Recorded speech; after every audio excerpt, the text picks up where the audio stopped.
All members, please come to the floor. All members of the Georgia House, please come to the floor.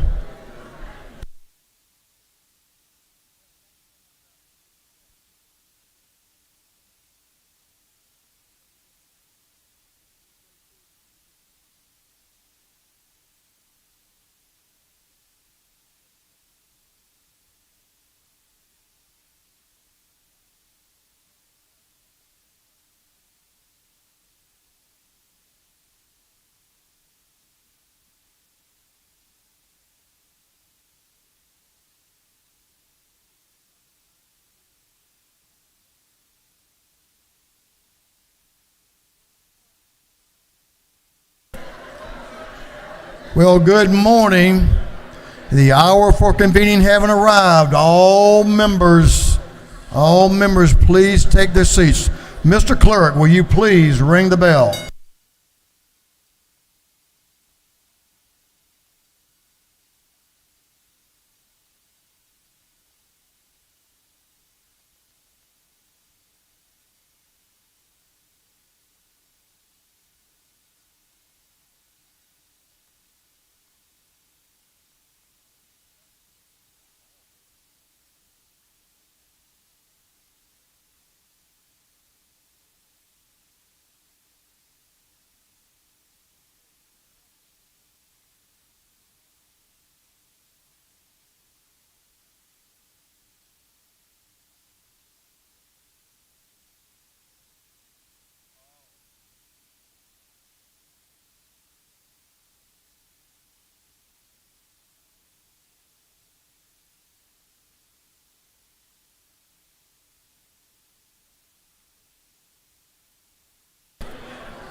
What day?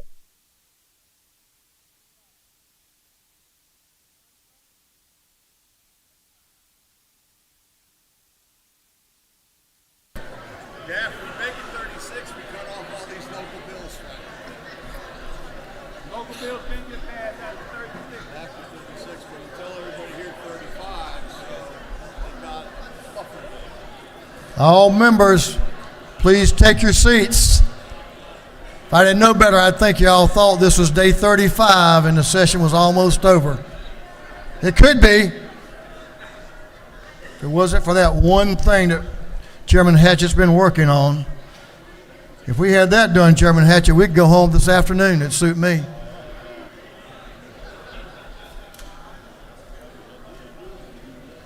We're going to have the morning roll call. All members present will please vote green to signify their presence in the chamber. And Mr. Clerk, will you unlock the machine?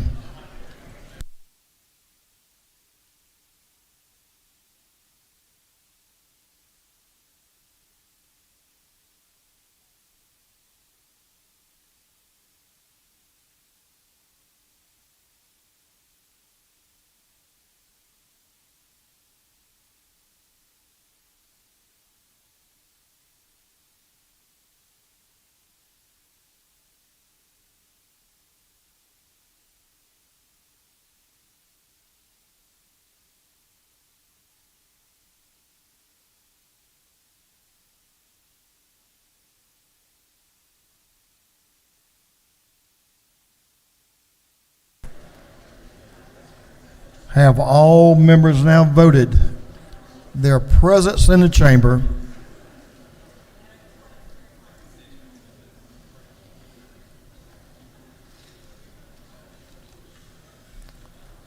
If all members have voted, Mr. Clerk, will you please lock the machines?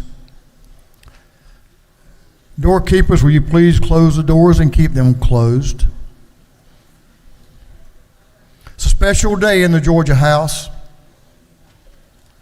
Many days are, but none more special than this one. But we'll get to that in a few minutes. As is our custom, we will begin our day with scripture reading and prayer by the chaplain, after which we will pledge allegiance to the flag of our country. I have the great honor of not introducing, but recognizing our chaplain of the day today, Chairman Mac Jackson. As many of us in this house had the distinction over the years to have a fine, fine man call us his friend. And on many occasions, I heard Speaker David Ralston call Mac Jackson his friend. And he also called Valerie Jackson his friend as well. Valerie, if you'll stand up and let us welcome you to the People's House.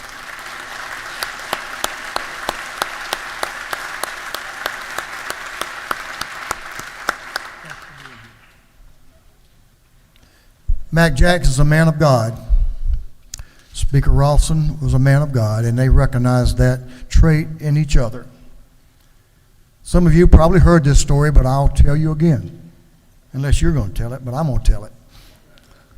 So a surprise, I'm not sure if Corporal Moody was with the speaker that day when they showed up down in Sandersville. What's that other large city in? Yeah, Tennille. Those of you who've been down to Washington County knows Tennille's are really a really big city down there. But so when some cars showed up outside this little country church, St. James Christian Fellowship Church, it created quite a commotion. Fair to say? Quite a commotion. And it also surprised the pastor, who was able to welcome his friend, his speaker, to a service in his church. This kind of guy, this kind of man David Ralston was. So with that, I want to invite our colleague, Chairman Mac Jackson, to bring us a devotion for today. Mr. Chairman.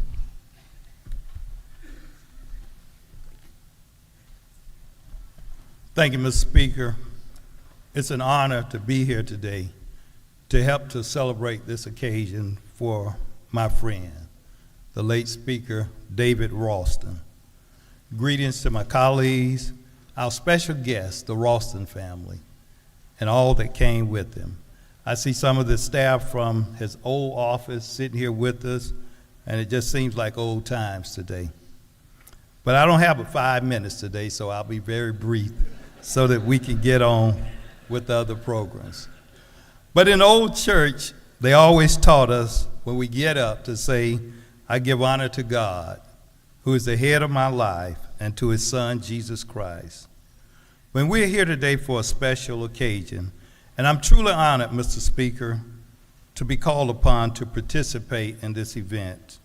Speaker Ralston was my friend.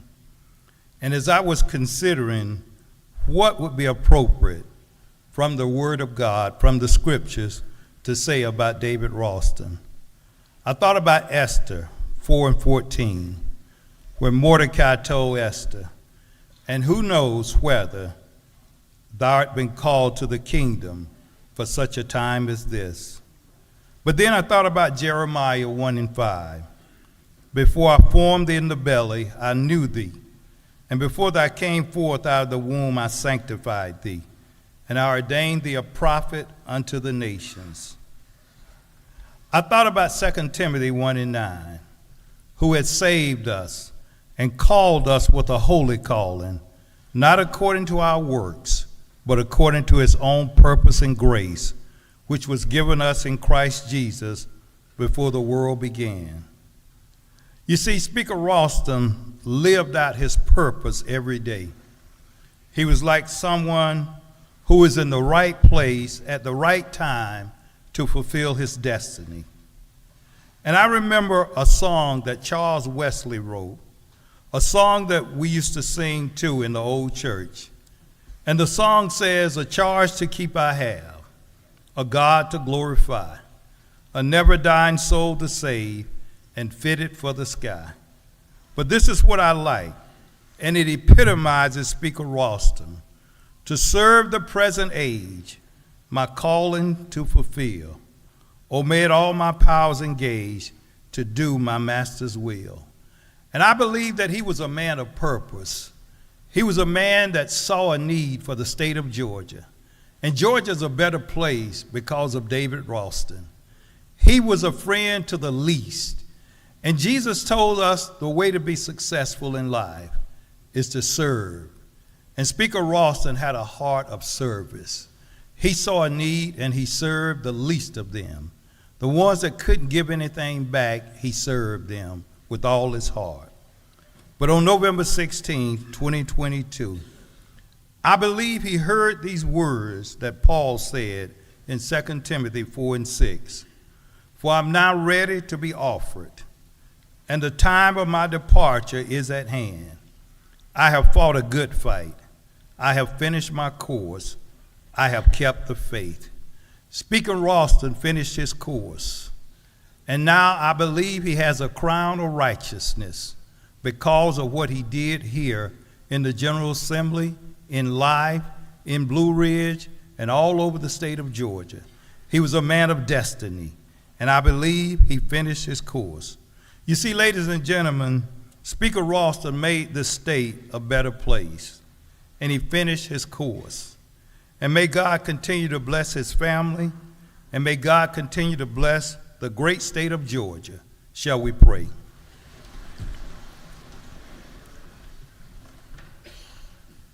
Guide me, O thy great Jehovah, pilgrim through this barren land. I am weak, but thou art mighty. Hold me with thy powerful hand. Bread of heaven, feed me till I want no more. Feed me till I want no more. Bless this family, Lord. Bless this General Assembly, Father. Bless the man, Lord, who has left behind footprints in the sands of time, Lord. And we ask for your wisdom and your guidance upon Speaker Burns and the rest of the General Assembly as we complete the great work that was started by our friend. Father, we thank you for this great occasion today, and may your hand be upon each one of us. In Jesus' name, amen. Would you join me in the Pledge of Allegiance? I pledge allegiance to the flag of the United States of America and to the republic for which it stands, one nation, under God, indivisible, with liberty and justice for all. I know you got a lot to do. Thank you, Mr. Chairman. Speaker Ralston loved you, and you inspired him as you do all of us. Thank you for those words of remembrance, and certainly those words that encourage us to continue the work of a great man. Thank you, Mac.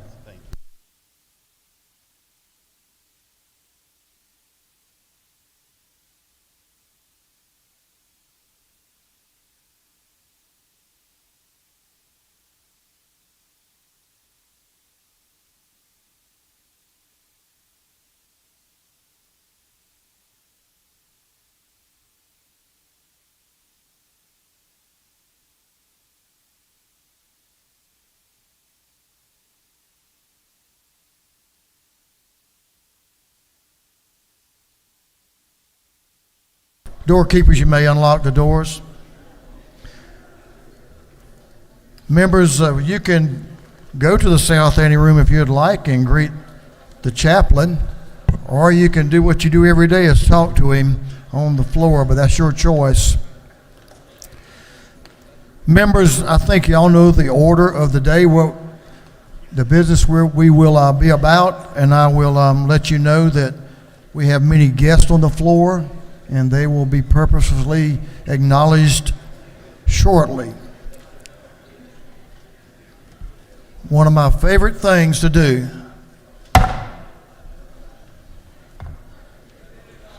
I can hit that almost as good as he could there, but not quite. Members, I want you to give the chairman your attention. Chair recognizes Chairman Tarvin, the chair of the Committee on Information and Audits. Chairman Tarvin. Mr. Speaker, your Committee on Information and Audits has read the journal from the previous legislative day and found it to be correct. And if you will indulge me, I usually try to make my statements every day gender neutral, but today on this special day, The monument of a great man is not of granite or marble or bronze. It consists of his goodness, his deeds, and his compassion.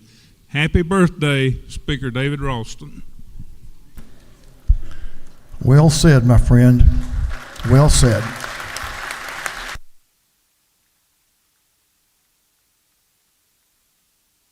I can always count on you to be politically correct, I may say.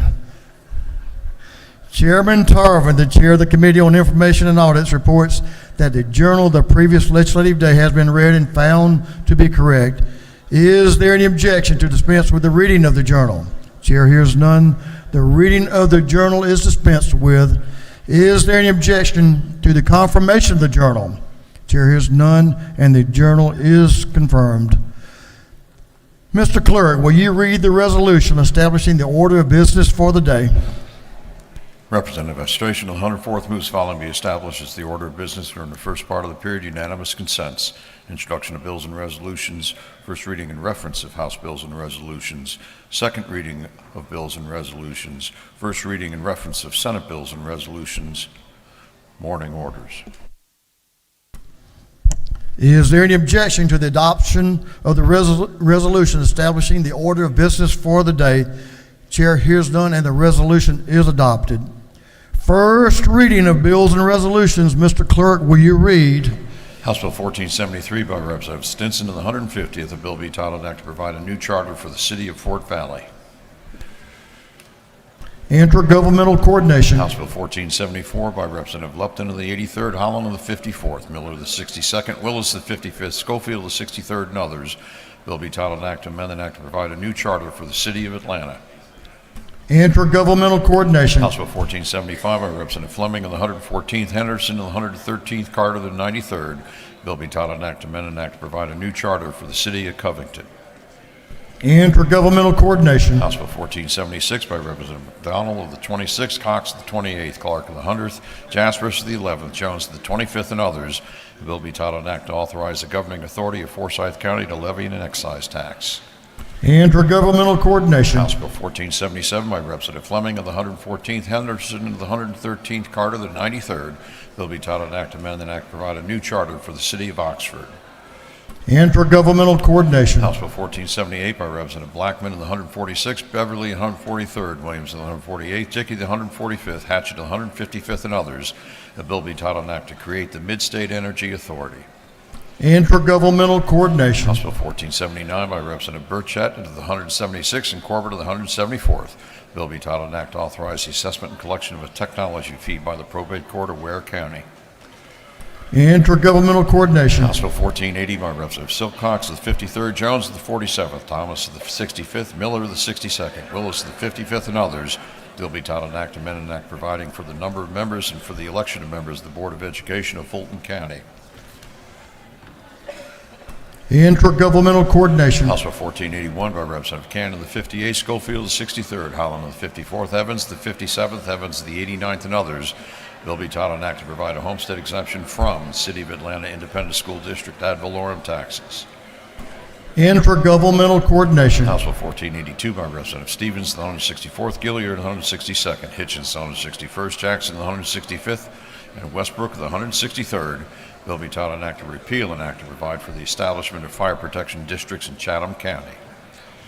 Intergovernmental coordination. House Bill 1484 by Representative Nulowitz of the 42nd, Williams of the 37th, Lupton of the 83rd, Cummings of the 39th, Cooper of the 45th. Bill be titled Act to amend Chapter 10 of Title 25 and Chapter 60 of Title 36 of the Official Code of Georgia Annotated relating to regulation of fireworks. Governmental affairs. House Bill 1485 by Representative Lupton of the 83rd, Tran of the 80th, Taylor of the 92nd, Barnes of the 86th, Bennett of the 94th, and others.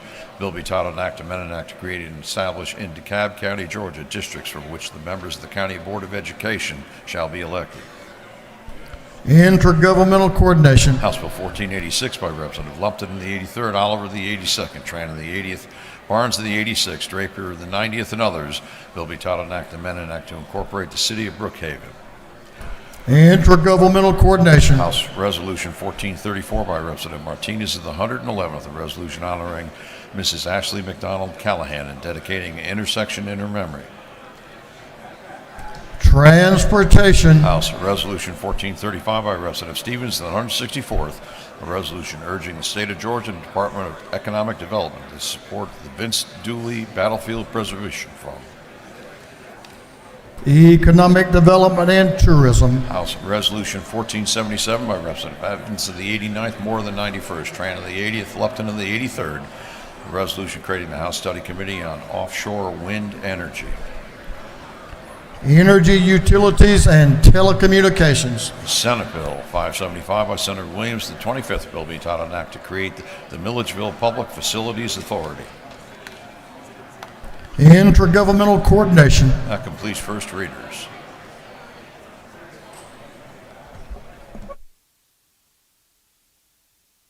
Second reading of bills and resolutions. The clerk will read. House Bill 1470 by Representative Mathiak of the 74th, Bonner of the 73rd, Bazemore of the 69th, Jackson of the 68th. A bill to amend an act provided for the recreation of the Board of Elections of Fayette County.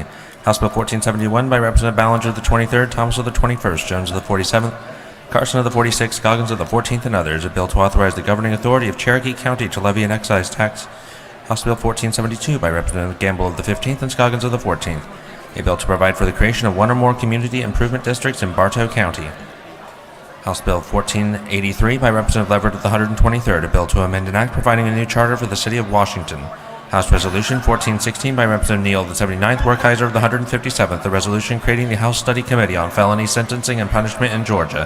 House Resolution 1417 by Representative Cannon of the 58th and Bell of the 75th, resolution honoring the life of Dr. Roy Charles Bell, dedicating a bridge in his memory. House Resolution 1418 by Representative Lallier of the 59th, Washburn of the 144th, Fry of the 122nd, Wiedauer of the 121st, Hughley of the 141st, and others. Resolution creating the House Study Committee on the use of local fees to support affordable housing. House Resolution 1432 by Representative Crowe of the 118th, McCollum of the 30th. Resolution creating the House Disaster Mitigation and Resilience Study Committee. House Resolution 1433 by Representative Bell of the 75th, Huddleston of the 72nd, Holland of the 54th, Maynor of the 56th, Clark of the 108th, and others. A resolution creating the House Study Committee on the Eradication of Homelessness. Through second readers.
House will come to order. Mr. Clerk, reports of standing committees. Will you read? Representative Tyler Paul Smith of the 18th District, Chairman of the Committee on Judiciary Non-Civil, submitted the following report. Mr. Speaker, your Committee on Judiciary Non-Civil has had under its consideration following bills of the Senate, has instructed me to report same back to the House with the following recommendations. Senate Bill 465, due pass by committee substitute. Senate Bill 493, due pass by committee substitute. Senate Bill 533, due pass. Respectfully submitted, Representative Tyler Paul Smith of the 18th District, Chairman. That completes the reading of the reports of standing committees. Thank you, Mr. Clerk. Members, if you will please take your seats. We'll move on to morning orders, and as most of you have been informed, we will not have any morning orders from the members this morning, but we do have an invite resolution.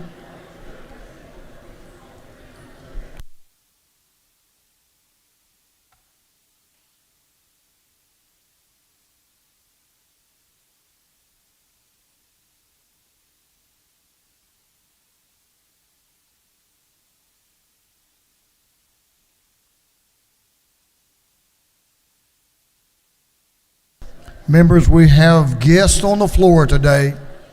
The House will come to order. Members, please take your seats.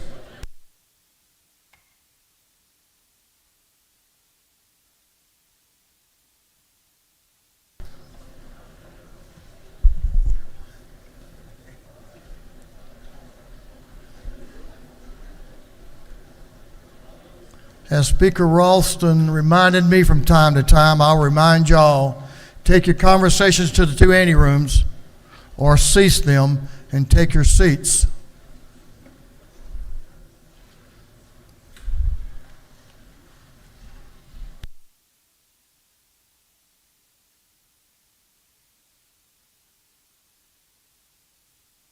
We have an invite resolution. It's very appropriate for this time of year. I hope all of you have your green on. Mr. Clerk, will you read the caption to a resolution, House Resolution 1224? House Resolution 1224 by Representative Carson, the 46th, Bonner of the 73rd, Hatchett of the 155th, Stevens of the 164th, and Petrie of the 166th. A resolution recognizing and commending Minister Peter Burke. Thank you, Mr. Clerk. We'll now recognize Chairman John Carson to speak to the resolution. Chairman Carson.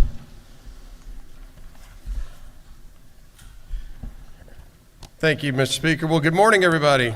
Good morning. Today is March 14th. We have St. Patrick's Day coming up, just like the Speaker said, and it's coming up fast, including this Sunday is the 200th anniversary of the Savannah St. Patrick's Day Parade. There's over 1 million Georgians that, like myself, have Irish ancestry. My own family immigrated from Newry, Ireland, right around 200 years ago. With that, I'd like to recognize a delegation from the Ireland consulate here in Atlanta. Cuive Ní Kirkur, Consul General. Did I do that right? Okay. Emir Nolan, Vice Consul. Connor Madden, Private Secretary, and Laura Mannion, Special Advisor. Will you welcome them to the House?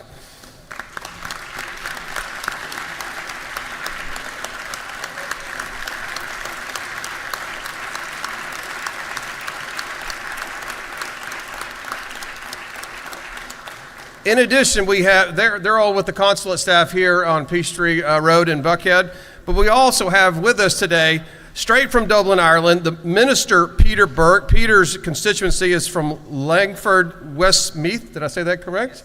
That's in sort of north central Ireland, west of Dublin. He is the Minister of State for European Affairs and Defense. Straight from Dublin, Ireland, Minister Peter Burke. Minister.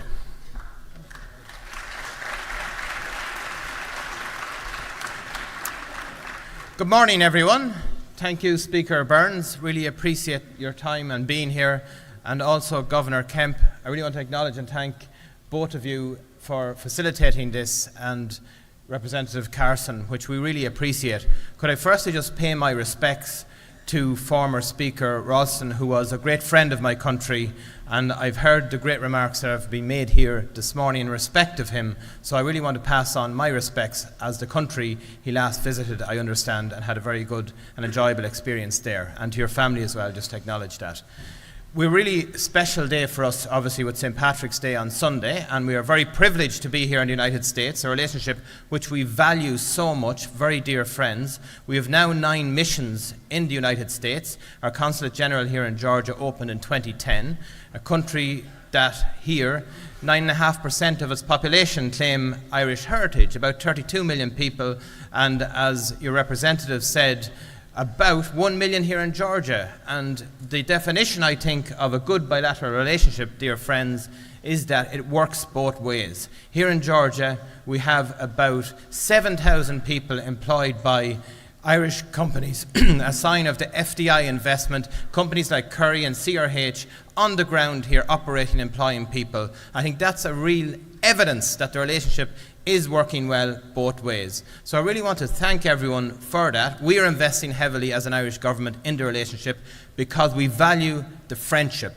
We know how much the relationship means to us, and we always remember the great help we got during Northern Ireland to try and get the Assembly back up and running during the time of the Good Friday Agreement. It was a very special time in our history, and the friendship really paid dividends again for us at that particular time. We have 2 points to make in our mission this year, which is very important to us in Ireland. Firstly, our dear friends in Ukraine. We think it is very important that we stand very clearly with Ukraine. I know from being a member of the European Union, it is the first war on mainland Europe in a generation.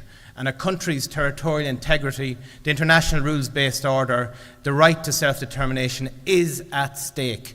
And if we in any way yield or lose a resolution towards Ukraine, the consequences will be stark, dear friends. We've agreed a €50 billion budget through the European Union to help them with their economy into the future, and it's so important we do stand firmly with them.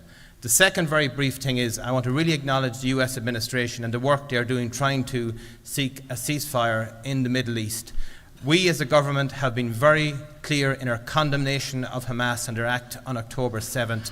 We are very crystal clear on our demand for all hostages to be released immediately.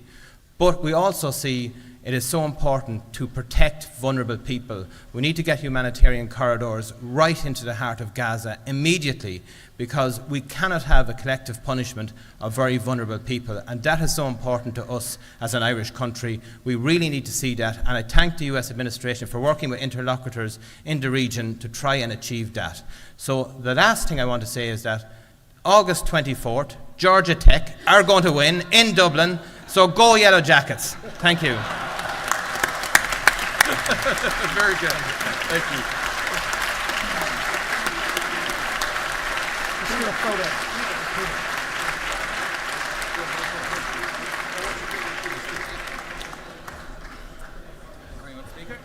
Let's take this off. Yep. Hey guys, come a little bit further. Yeah. All right. He's from Dublin. There you go. Can we get out?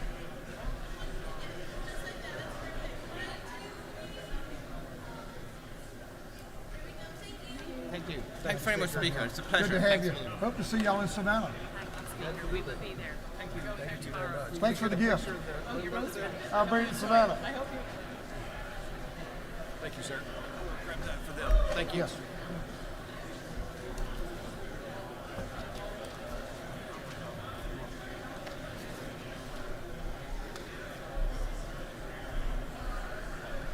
You're going to need to call me.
The House will come to order.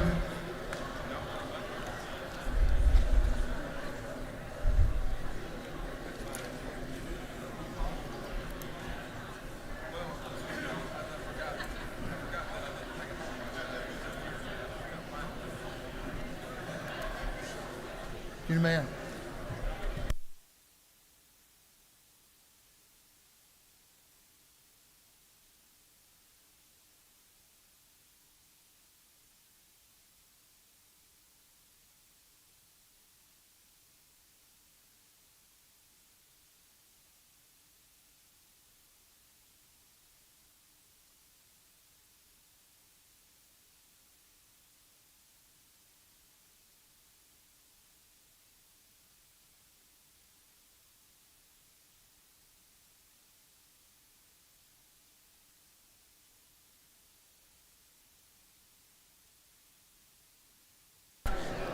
House will come to order. The House will come to order. We have a special day today. Members will please take your seats.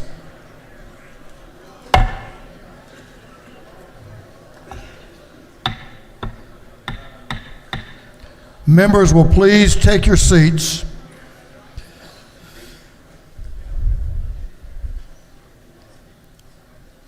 We will have the unveiling of the portrait of Speaker Ralston and his dedication today. We have a number of guests on the floor with us, and I know you will, without me asking, that you provide your undivided attention to this great day. I'm going to ask two gentlemen that were very close to Speaker Ralston to come over and do the honor of unveiling the portrait. His dear friend and former colleague, Chief of Staff, former Appropriations Chair Terry England, and his Chief of Staff, a man that he felt like was a son to him, Spiro Ambrin. If you two gentlemen will come over and do the honor.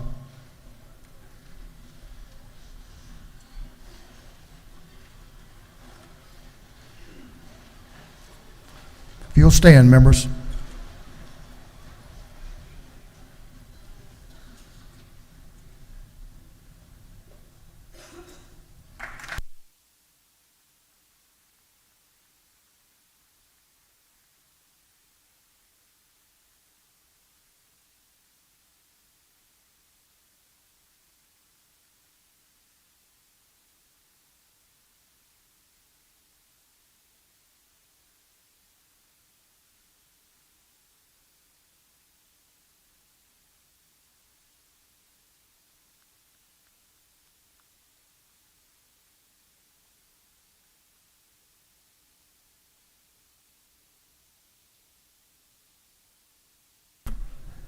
Couple of tidbits. The University of North Georgia commissioned this painting, and it was done by Travis Massey from Gainesville. He did an excellent job. What a great likeness of a fine, fine gentleman. If you will, be seated. We'll have some comments. I'll keep mine brief, but I want to recognize a couple of folks that are here, and I'm going to ask you to stand and be recognized, and we'll start with three very, very important folks in Speaker Ralston's life, as we all were. I think it's the case, but I want to recognize Matt Ralston, his son. Elizabeth was here earlier this morning, his daughter, and certainly his bride, Cherie. And so we appreciate you all being here. Thank you for being here.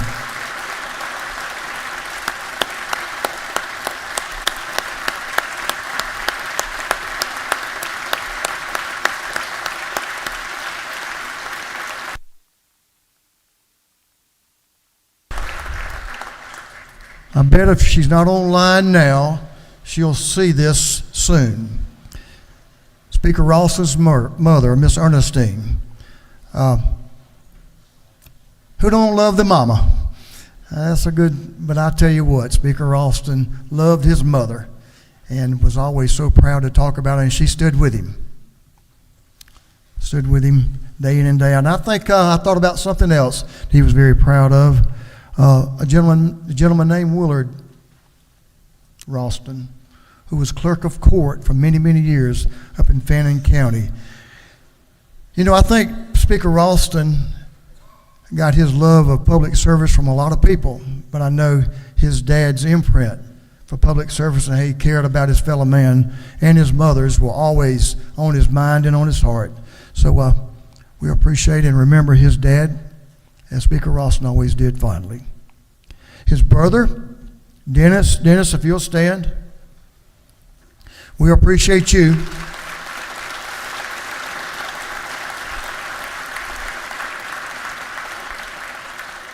You know, there's no stronger bond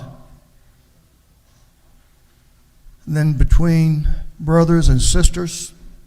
And I know that Speaker Ralston spoke often of his brothers, and he loved them dearly. I'm not going to be able to recognize everyone that was so important to Speaker Ralston, but I'm going to hit a couple, but we'll move on through this. As I just recognized and Spiro Ambren helped unveil the painting, Speaker Ralston's chief of staff, a gentleman that Speaker Ralston felt so strongly about, and I know that Spiro saw Speaker Ralston as a father figure. So, Spiro, we appreciate your service to Georgia, but especially your friendship and service and support for Speaker Ralston. Thank you for that.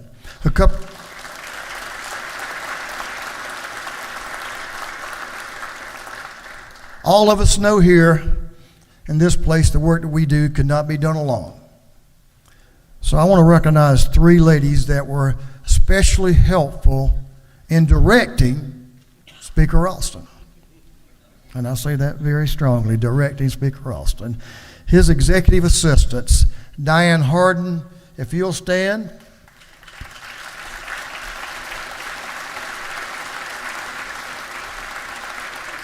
Thank you, Diane. We appreciate you coming back. Speaker, you had a special place in Speaker Ralston's heart. Miss Lisa Johnson. Where's Lisa? Lisa, thank you. We loved you as well. And certainly not last but not least at all, Kathy Little. Kathy, appreciate you.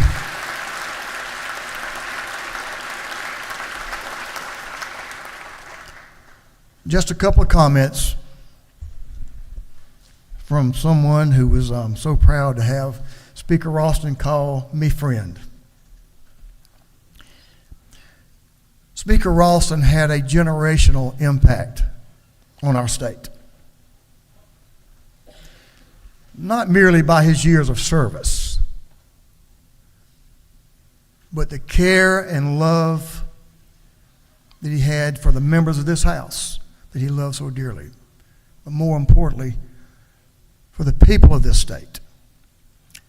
Now I tell you, it's pretty special today that three gentlemen that have led this state that were friends of Speaker Ralston are here today to help us pay tribute. But I think the measure of a person is built on relationships like this. But more importantly, is built on that relationship and caring about the least of us. Speaker Ralston was dedicated to the mental health and the well-being of the people of this state. His legacy will go on. This House, this General Assembly, and this governor will help us foster that legacy in the years to come. I believe that I'll close with that on my comments, because I can think of no higher comment to say about an individual that they cared about their neighbor, they cared about their fellow man, and that they were a good man. Speaker Ralston was all of the above. And I thank the good Lord for sending David Ralston to Georgia, to his family, to his mom and daddy, to his brothers, and all of us who cared so deeply about him. Speaker David Ralston was a friend. and his legacy will live on in so many different ways. But his remembrance for us members and for the public will certainly be very, very strong as this portrait is placed on the entrance to this House chamber tomorrow. So anyone that enters the hallowed doors of the Georgia House of Representatives, when they look to their right, they'll see Speaker David Ralston. When they look to their left, they'll see former Speaker Tom Murphy, two giants of this state who came from North Georgia, from the hills and mountains of North Georgia, who both of them loved dearly. But Speaker David Ralston has left a lasting imprint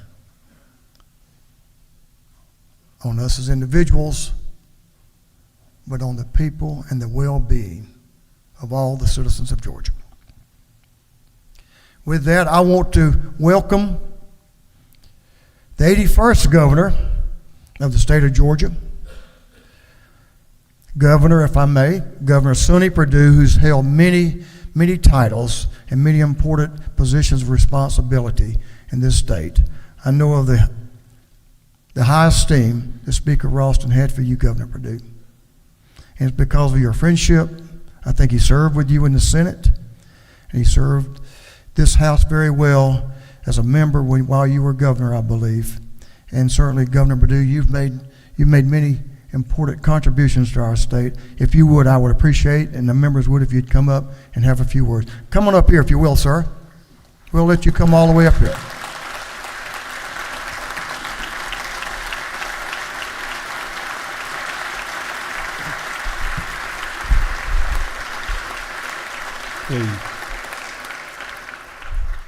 Thank you, Speaker Burns, for offering me this honor of acknowledging the Speaker David Ralston. You've characterized him very well already. The best thing we can say about David Ralston, he was a good man. I first had the opportunity in January of 1993 to understand that when David first came to the Senate. I was in my second term. Many of you know I was serving as a Democrat at that time, David as a Republican. Those were the great days when we were able to reach across the aisle and really get a lot of good stuff done in that way because David wanted the best for Georgia, and that was very clear. Very evident from the very time. He had the DNA in his heart and his life and his family of public service, and he just wanted the best solutions for Georgia regardless of where they came from. He continued to demonstrate that while he was in the Senate. Sadly, I didn't get to serve with him that long in the Senate, nor did I get to serve with him while he was Speaker that long. We overlapped for 1 year. That's my regret, honestly, that we didn't get to serve together in those kind of roles for that long. But it was so clear to me, and I think, Speaker, you mentioned it, Speaker Burns, you mentioned it, the memory and the goal and the heart of David Ralston, you all have authorized to be perpetual at the University of Georgia with the mental health situation there at the University of Georgia. So his heart, his passion, his care for humankind, particularly those unfortunate, will continue to remain alive and well based on your actions in that way. We look forward to guarding that heritage, guarding that legacy very clearly as we go forward, because he was a good man, he loved people, he cared for people, he governed in a way that every one of you members could tell that he wanted the best for Georgia. Thank you for allowing me the honor just to speak briefly about my love and affection and gratitude for the service of Speaker David Ralston. Thank you all. Thank you, Chancellor, Governor Perdue.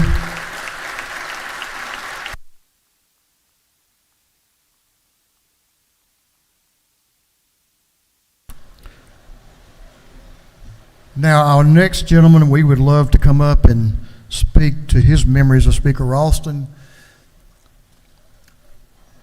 Governor Nathan Deal.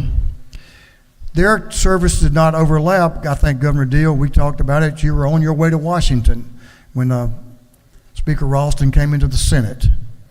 And I think he had covered you previously as a reporter in Gainesville. How did he do on that? Was he fair? I'm sure he was. Reporters always are, aren't they? No doubt about that. So it's a great honor for me personally and for the members of this House to welcome you, the 82nd Governor of the state of Georgia, Governor Nathan Deal. Governor Deal.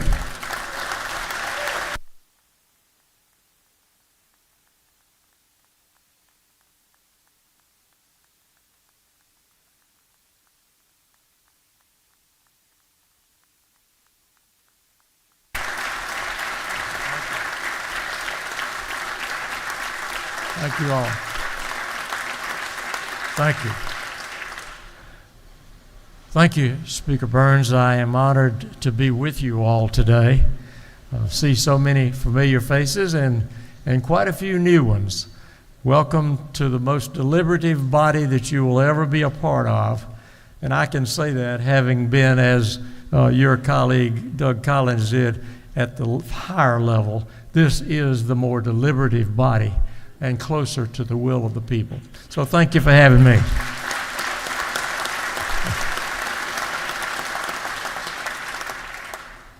As Speaker indicated, my association with David goes way back. I had gotten out of the Army, and having come from Middle Georgia, my wife persuaded me that the North Georgia hills were a good place to be. Although she warned me that if I went to Gainesville, that I would never make any money because she had so many relatives, they'd all want me to do free legal work. Fortunately, that was not the case. But that's where I met David Ralston for the first time. And yes, he was a reporter at the Gainesville Times, a young cub reporter. But he was always wise beyond his years, always going the extra mile to do his job the best he could, and he did. And then he decided to go to law school. Having known him in his experience there as a reporter, when I found out that he was getting close to graduating, I called him up and tried to persuade him to come join my law firm in Gainesville.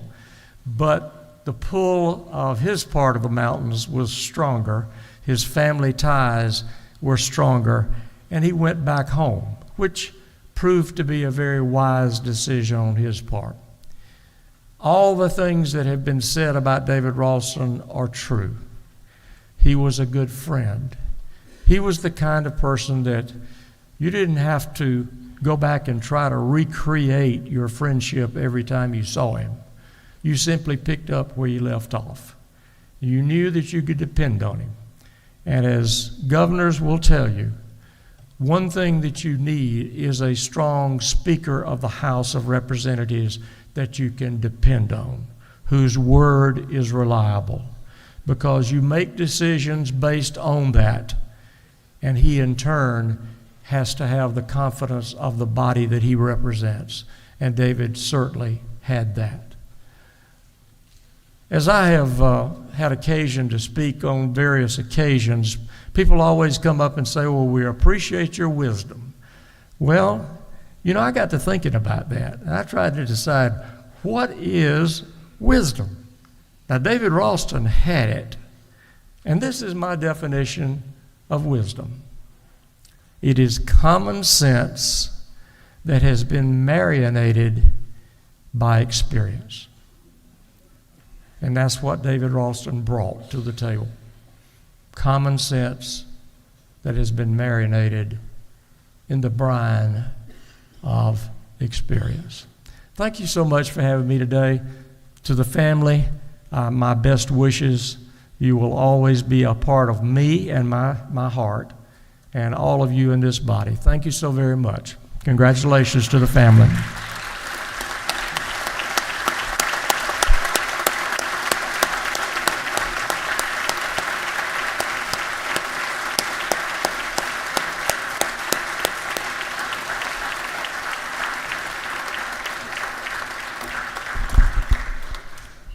Need I say more? A very, very wise man, Governor Nathan Deal. Thank you, Governor Deal. One of the things that always impressed me about Speaker Ralston, he always wanted his family close by. That always impresses me about our current governor. So this morning, we're very proud to welcome Amy Porter to the House. We're very proud to represent our First Lady, Marty Kemp, as they support our governor, the 83rd governor of the state of Georgia, Brian P. Kemp. Governor Kemp, will you come forward?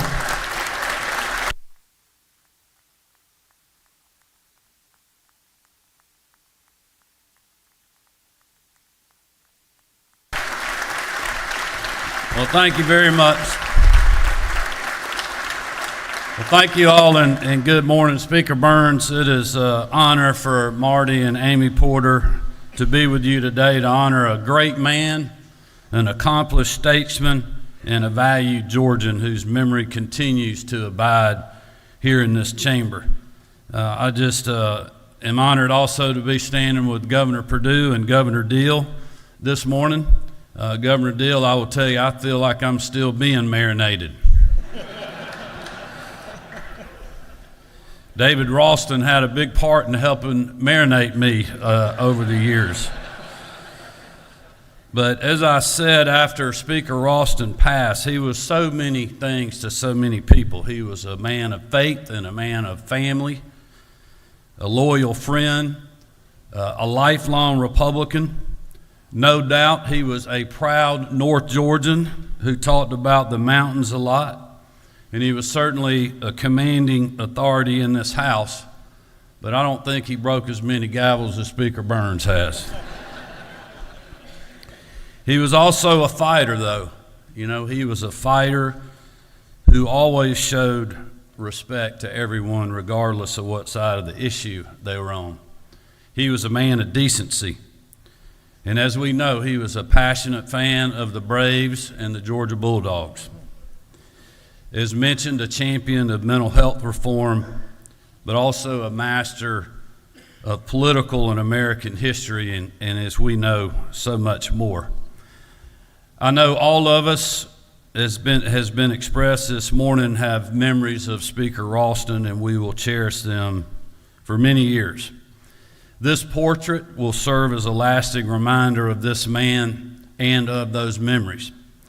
And for those that knew him, it will bring back moments of shared triumph and times of bittersweet defeat, made more bearable because of his friendship.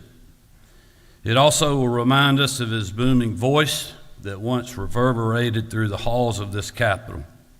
And it will remind us of all that he achieved during his long tenure under this gold dome, not just for the people of North Georgia, not just for Republicans, but for all Georgians.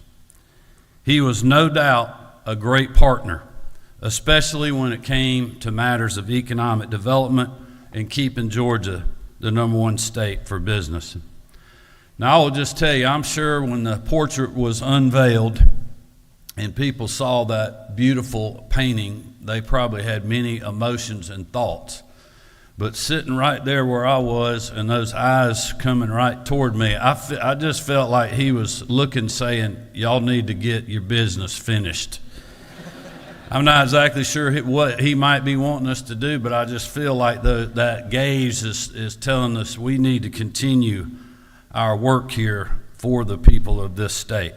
And I know that every time we pass by this painting, certainly Marty and the girls and I will think about all that he accomplished during his years of public service, but also just those shared memories that we have with him. It will also remind us of his loved ones who are still here to safeguard that memory and that legacy. Cherie and Matt, Elizabeth, Dennis, and the rest of the Ralston family. Just know that you all continue to be in our thoughts or prayers, and may Speaker Ralston's memory continue to live on as long as this portrait hangs in these hallowed halls. Thank you all for having me, and God bless. That's great. Thank you, Very Governor. nice.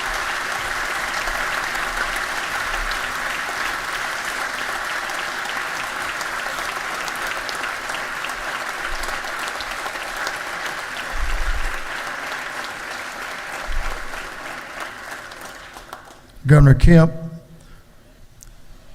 I can let you know from personal knowledge, Speaker Ralston appreciated your leadership for this state through some very difficult times and in the good times as well. So thank you for your leadership, and I appreciate your comments and you and your family being here. We're getting down to the end here. Now, a lady that I know, we all know in this room, Ms. Cherie Ralston, who Speaker Ralston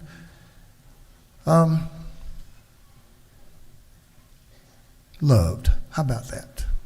So very much. So if you would, Cherie, we would love to have you come up.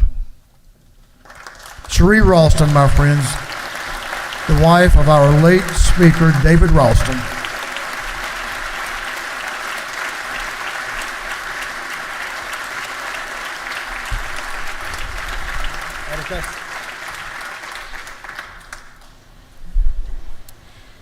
Whew, it's daunting to be here without him. Every time I've been behind this podium, he's stood beside me. I'd like to first say thank you to this body for having our family here today with you. Thank you to Governor Perdue, Governor Deal, and Governor Kemp for your kind words. Thank you, and I think I have quite a few people from House District 7 here. Thank you for being here. David Ralston loved you, and he worked hard for you, but he loved you so much. Thank you, Speaker Burns, for giving me this opportunity. Thank you all so very much. Thank you to the artist, but most of all, thank you to the University of North Georgia, who stays faithful to David Ralston, and he was faithful to you. Thank you so very much.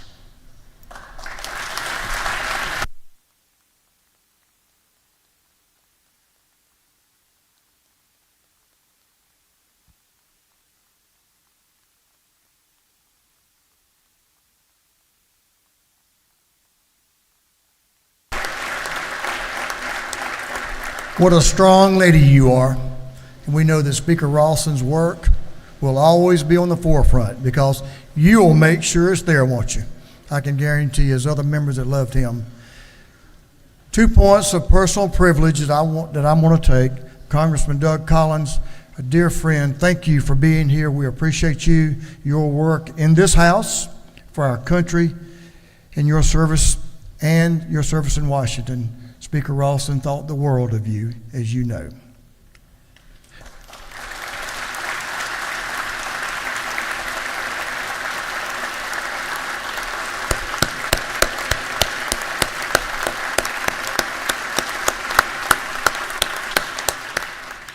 And on a more personal note, another lady that worked very closely with Speaker Ralston, who I also had the great distinction of working with me. I'm not sure she'll agree with that, but it's Pat Harris. Pat, we appreciate you being here. Speaker Ralston loved you very much, and we appreciate you. Thank you. All of our special guests in this Georgia House today, the members of this House appreciate you, governors, congressmen, friends, family, District 7. We appreciate those of you who supported Speaker Ralston over the years, the great work he did for the mountains of this state. We appreciate each and every one of you that have been here. Now we're going to close with a song. We're going to ask a gentleman from down in Dublin, Georgia, a gentleman who Speaker Ralston held in such high esteem, loved him as a brother. Chairman Hatchett, how about lead us in singing him a happy birthday to the Speaker Ralston's what would have been his 70th birthday. Let's all stand and sing happy birthday to Speaker David Ralston. Chairman Hatchett. Thank you, Mr. Speaker. And if I may, y'all all know I'm a big guy and he was a big guy. And just to remember to always tell each other that you love them, because he did that to me and I did that to him. So keep that in your mind. And let's sing happy birthday. Happy birthday to you. Happy birthday to you.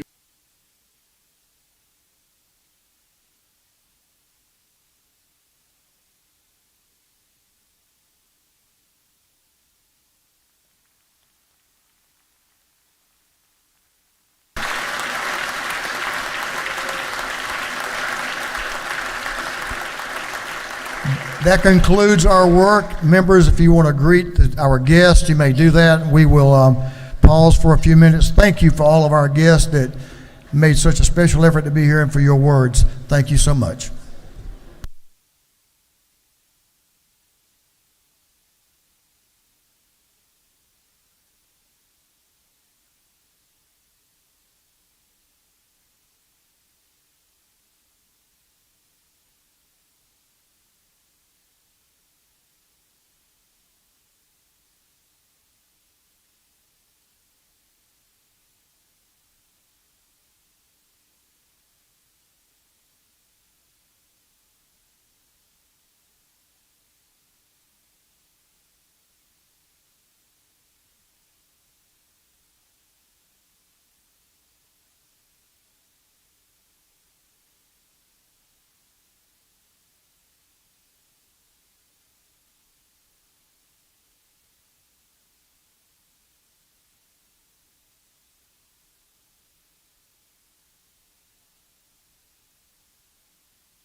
House will come to order. House will come to order. We have some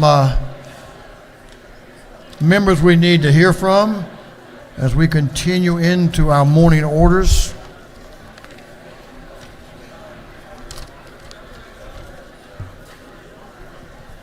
He was a former member and the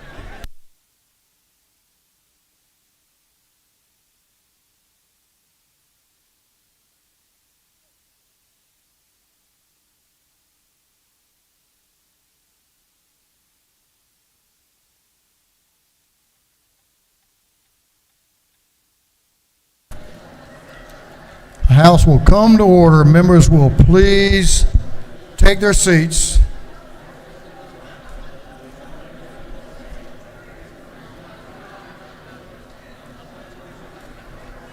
Great job, Travis. You captured the speaker. No doubt about that. House will come to order. Members will please take your seats.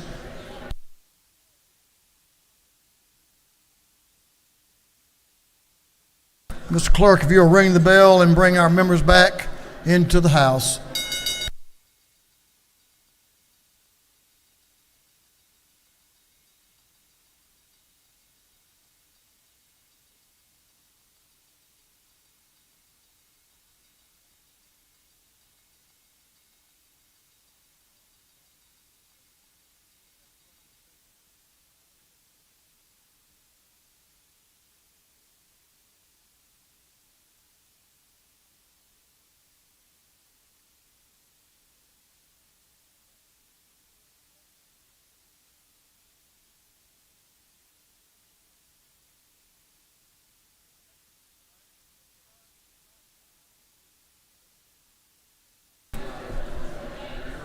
House will come to order. We're going to have our morning orders.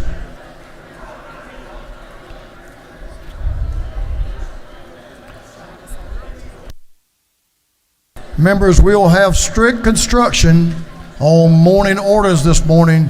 You will have 1 minute. 1 minute.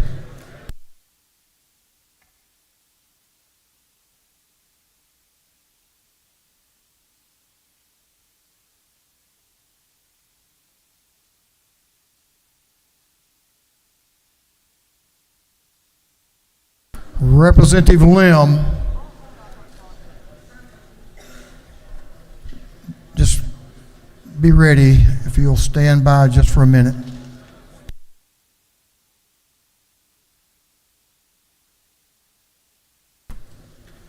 Members up front, if you will give your attention to the gentleman in the well and take your conversations to another point in the chamber. We're not ready yet, Representative Lim.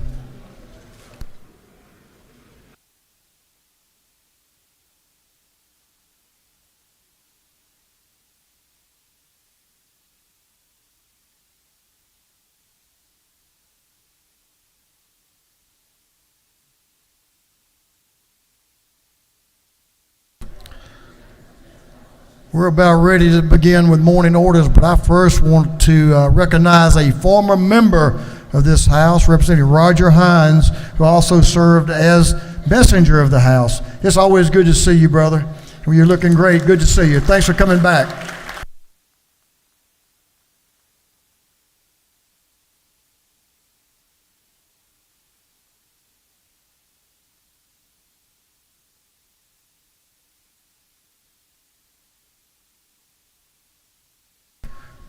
Representative Lim is recognized for 1 minute for a morning order. Thank you, Mr. Speaker. I'm pleased to welcome Rockbridge Elementary and Principal McCrea here today. I believe they're over at the Senate right now.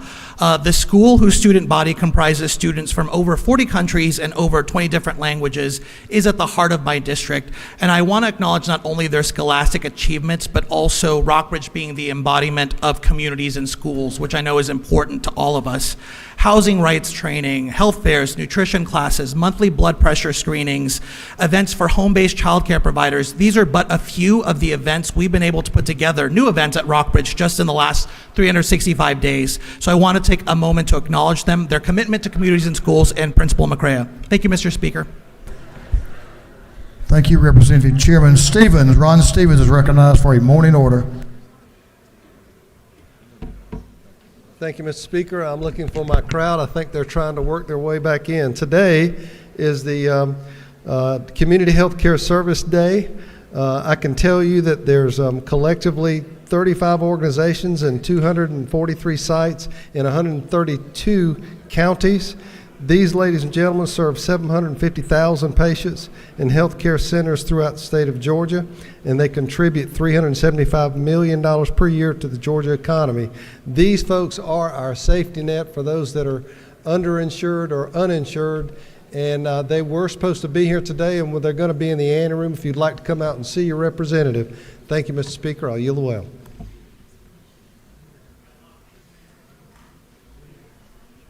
Representative Fleming.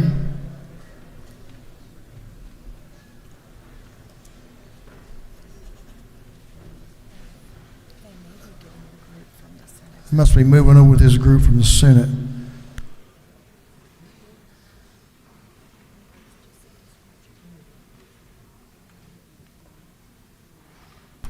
Representative Park Cannon. She's getting her group. Representative Stoner. How about you?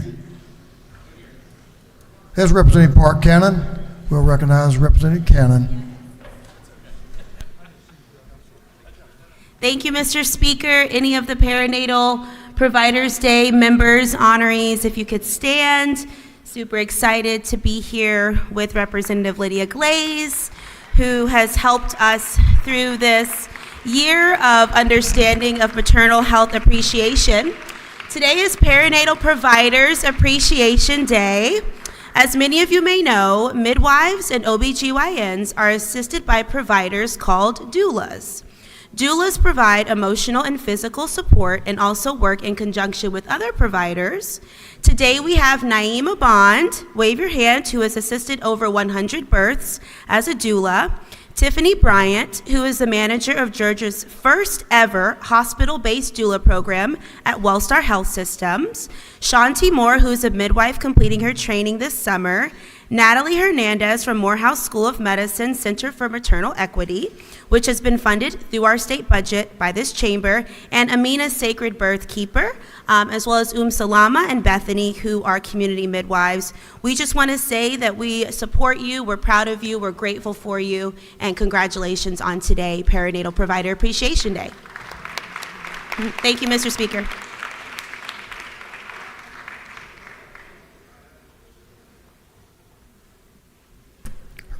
Representative Stoner.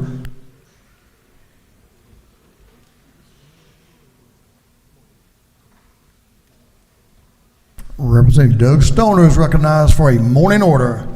Thank you, Mr. Chairman. Want to make everyone aware today is Type 1 Day here at the State Capitol, both here in the House and in the Senate. And particularly, I want to ask some of our pages who are here today, if they'll stand up, who are Type 1 diabetics themselves. They are here serving today us in the chamber, and also there's several pages over in the Senate too. Thank you, Katie. Thank you, guys. As y'all are aware, this is an issue that my wife and I have worked on for many years. In fact, this will be the 9th year that we've done Type 1 Day here at the State Capitol. And for those who are not familiar with what Type 1 is, it's an autoimmune disease that causes a person's pancreas to stop producing insulin. It's not Type 2, it is Type 1. There are differences. And like I said, just want to thank everyone who's support on these issues, and all these members here that worked on issues concerning diabetes. And again, want to thank the pages who come down here today and their parents to page with us today as Type 1 diabetics themselves. Thank y'all very much.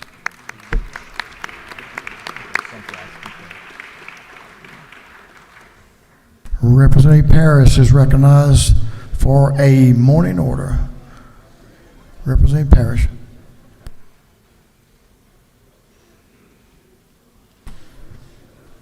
I was looking over there. You coming down the middle aisle. And friends. Representative Dickey? Chairman Dickey? Chairman Dickey. Colleagues, we are announcing again the Cherry Blossom Festival that starts tomorrow in Macon. Of course, you know it is a 10-day event. And if you want to find out about what is going to be happening in those 10 days, all you have to do is go to cherryblossom.com, cherryblossom.festival.com, and you can find out all of the events for the week. And it's going to be a great time. We have a great race that, you know. And yeah, thank y'all so much. Thank you, Mr. Speaker. Cherry Blossom Festival.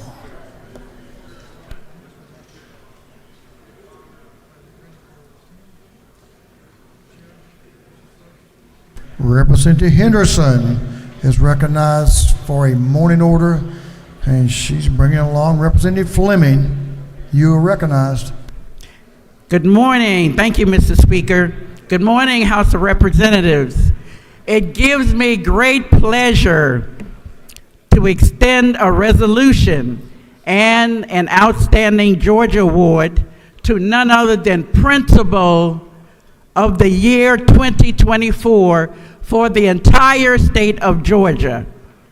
It's none other than Newton High School Principal, Dr. Shannon Richardson Buff, accompanied by her husband, Bart Buff, and family.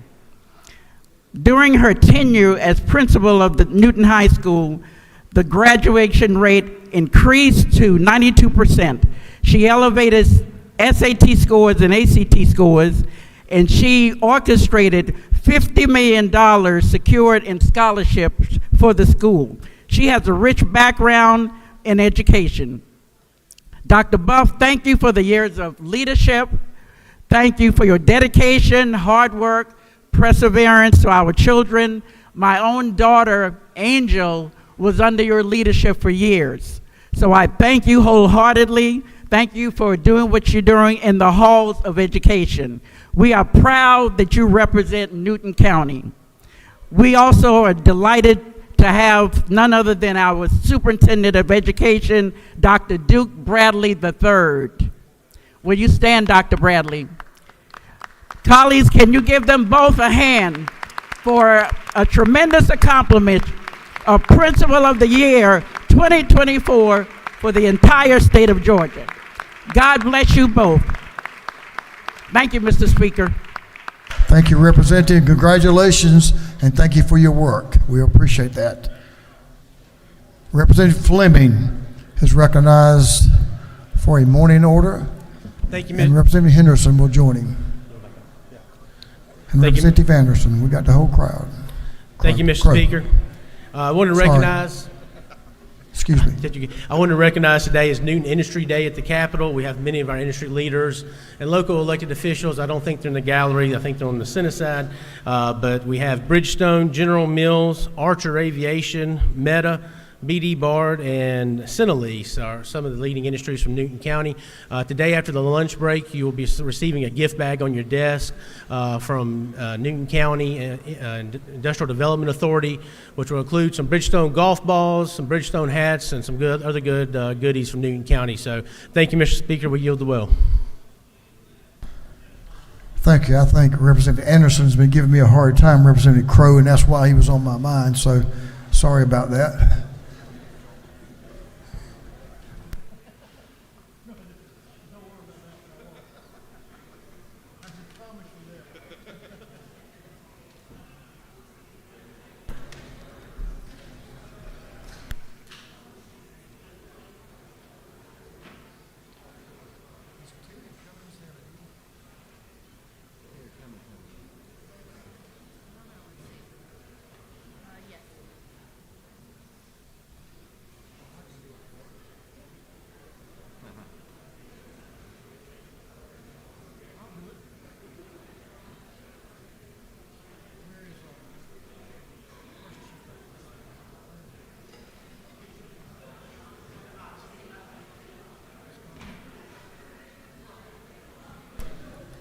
Members, I'm going to take a shot here. Representative Terry Cummins is excused today, but we are going to recognize this Miss Cobb County. Is that correct? Great to have you, Miss Cobb County. Members, let's welcome this young lady to the House. Thank you for being here. We appreciate you, and good luck on the next pageant. You'll do great. That concludes our morning orders. Members, we're going to move on to the rules calendar. Move on to the rules calendar. Mr. Clerk, will you read the caption to Senate Bill 387? Senate Bill 387 by Senator Kirkpatrick of the 32nd, Hatch of the 50th, Payne of the 54th, Roberts of the 29th, and others, to be entitled an act to amend Article 5 of Chapter 5 of Title 40 of the Official Code of Georgia, annotated, relating to identification cards for persons without driver's licenses, so as to provide that personal identification card applications of certain applicants who are either homeless or in the legal custody of the Division of Family and Children Services do not require signatures by the applicant's parent. This bill I referred to the Committee on Juvenile Justice. That committee recommends that this bill do pass.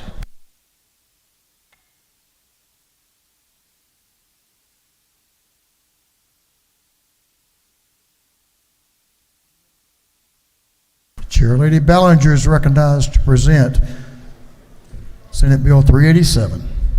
Thank you, Mr. Speaker. Ladies and gentlemen, this is a really simple bill.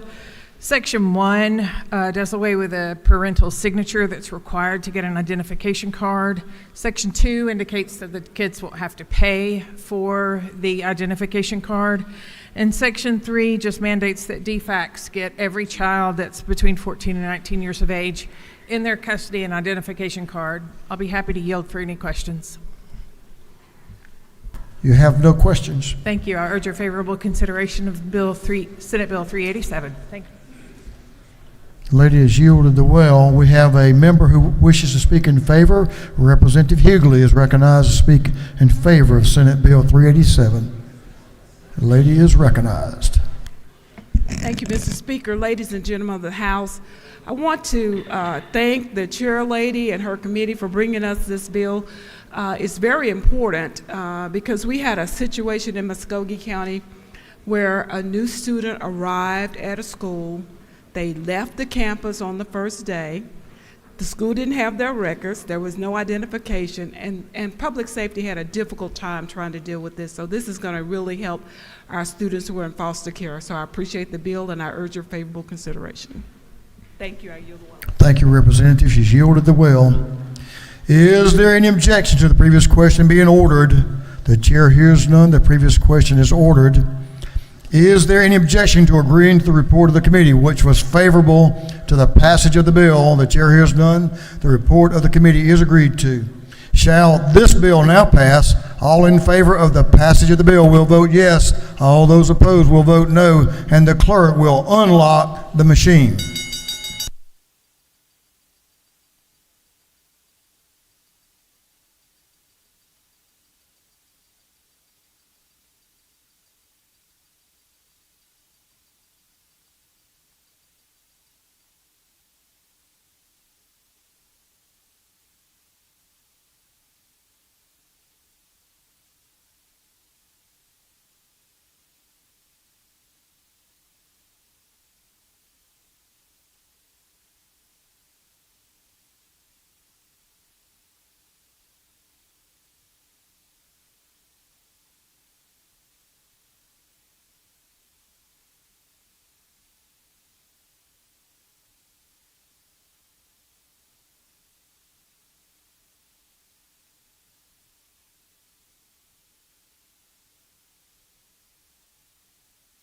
Have all members voted? All members voted. If so, the clerk will lock the machine. On the passage of Senate Bill 387, the yeas are 161, the nays are 0. This bill, having received a requisite constitutional majority, is therefore passed.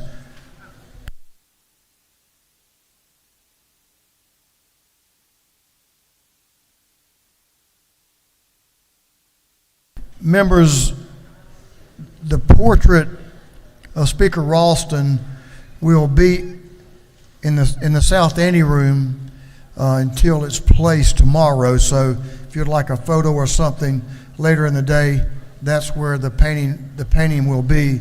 So you can take advantage of that.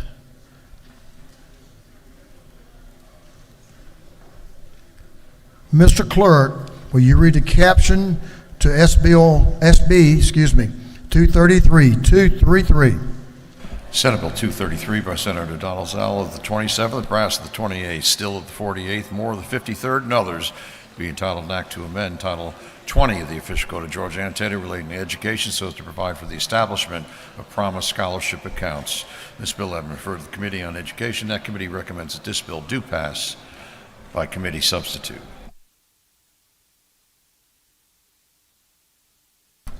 This bill is on the supplemental rules calendar, and in the wisdom of the Rules Committee, we will consider this bill pursuant to House Rule 33.3, and debate will be limited. Members, if you will give the member in the well that will be presenting the bill your attention, it will be much appreciated. The pro tem of this House, Representative Jan Jones, is recognized to present the bill. Representative Jones. Well, thank you, Mr. Speaker. And it's not Groundhog Day, but many of you were here last year and you heard much of the debate. And so my primary objective today is to go through the bill and let you know of the many changes that were made to the bill, not only from when the bill originated in the Senate and came to the House the first time, but after listening to many members and others, we have continued to refine the bill. And I think what you have before you is very responsible, a responsible piece of legislation that will enhance the current educational options that we give children, including public school. I've personally worked on education policy since I was first elected to the Georgia House of Representatives. More than 95% of the education legislation over that time period and our $15 billion education budget is devoted to students attending public schools. The state's commitment benefited my 4 children, now public school and public college graduates. I'm grateful to the teachers and the administrators that helped shape their future and dedicated their life's work to their future. On the other hand, even though we made the choice to send our children to public school, as a mother and now as a grandmother, I've never wanted fewer opportunities for my children.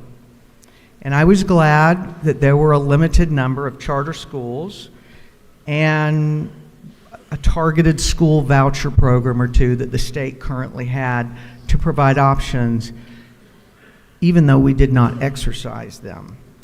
I have rarely encountered regular citizens who wanted fewer options. Georgia has offered a variety of state education programs with state funding for as long as 30 years for students, with no apparent downside to government-owned schools and colleges and to the benefit of the students given educational choice. For example, you may have heard me say, after studying pre-K over the summer and making substantial recommendations on how we could make it better, many of you may not be aware half of the 73,000 4-year-olds that attend state-funded pre-K classes are educated in for-profit child care settings. The other half attend pre-K offered in public elementary schools.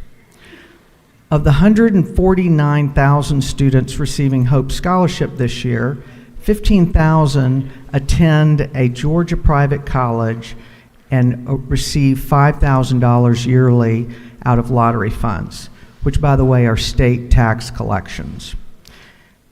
Out of the general budget, the state provides an additional universal $500 per semester, $1,000 a year voucher, a tuition equalization grant, oftentimes referred to as TEG, to private college students in Georgia.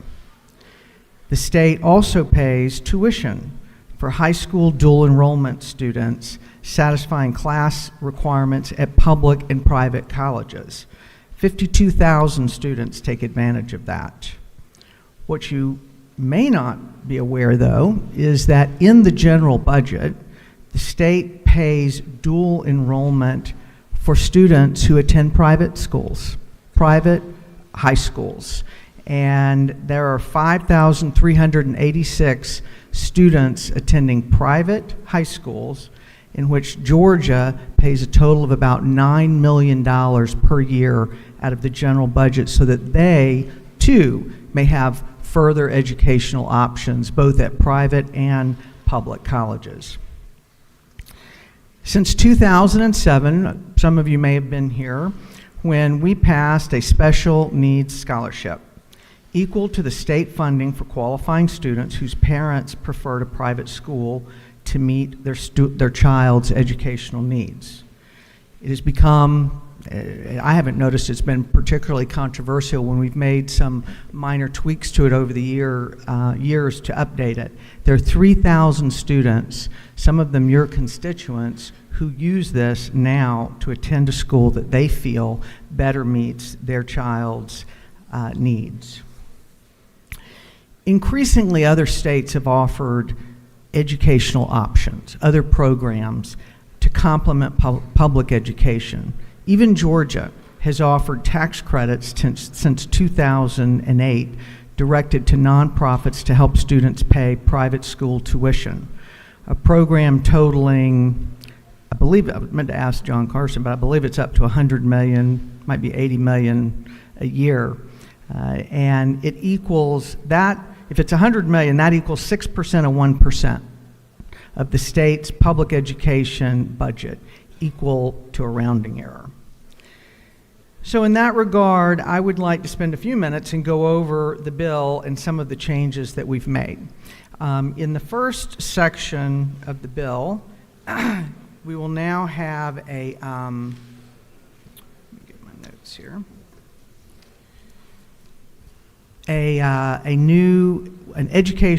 Georgia Education Savings Authority will be created up under the Student Finance Commission. It will be composed of the same board members, and this is in keeping with how we have other authorities under the Student Finance Commission. This is the agency that is most able to handle funding that is moved out either to private schools, private colleges, public colleges, and otherwise. They have other authorities under them, but it will be a legal entity in which the funds will, when appropriate, when it's enacted, would be put, and they would manage the funds for the parents who choose to use it. That's begins on part 1. Next, another section, private schools must be accredited or going through the accreditation process. And the Education Savings Authority, which will be under the Student Finance Commission, that agency, will have the authority to examine and audit participating student accounts. I think it's very interesting. I've heard discussion about the accreditation, whether they're accredited or going through accreditation.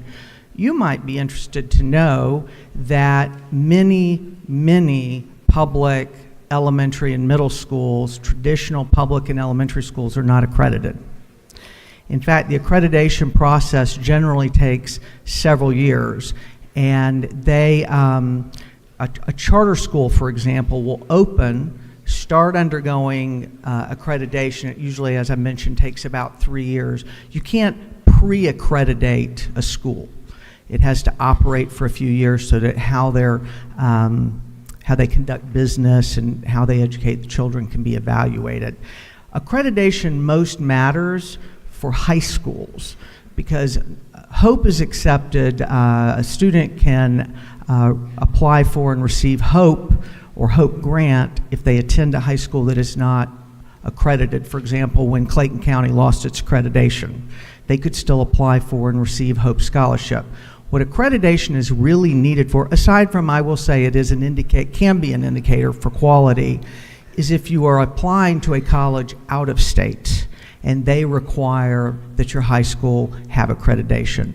But that said, 131 public school systems have waivers that waives, for example, certification of teachers.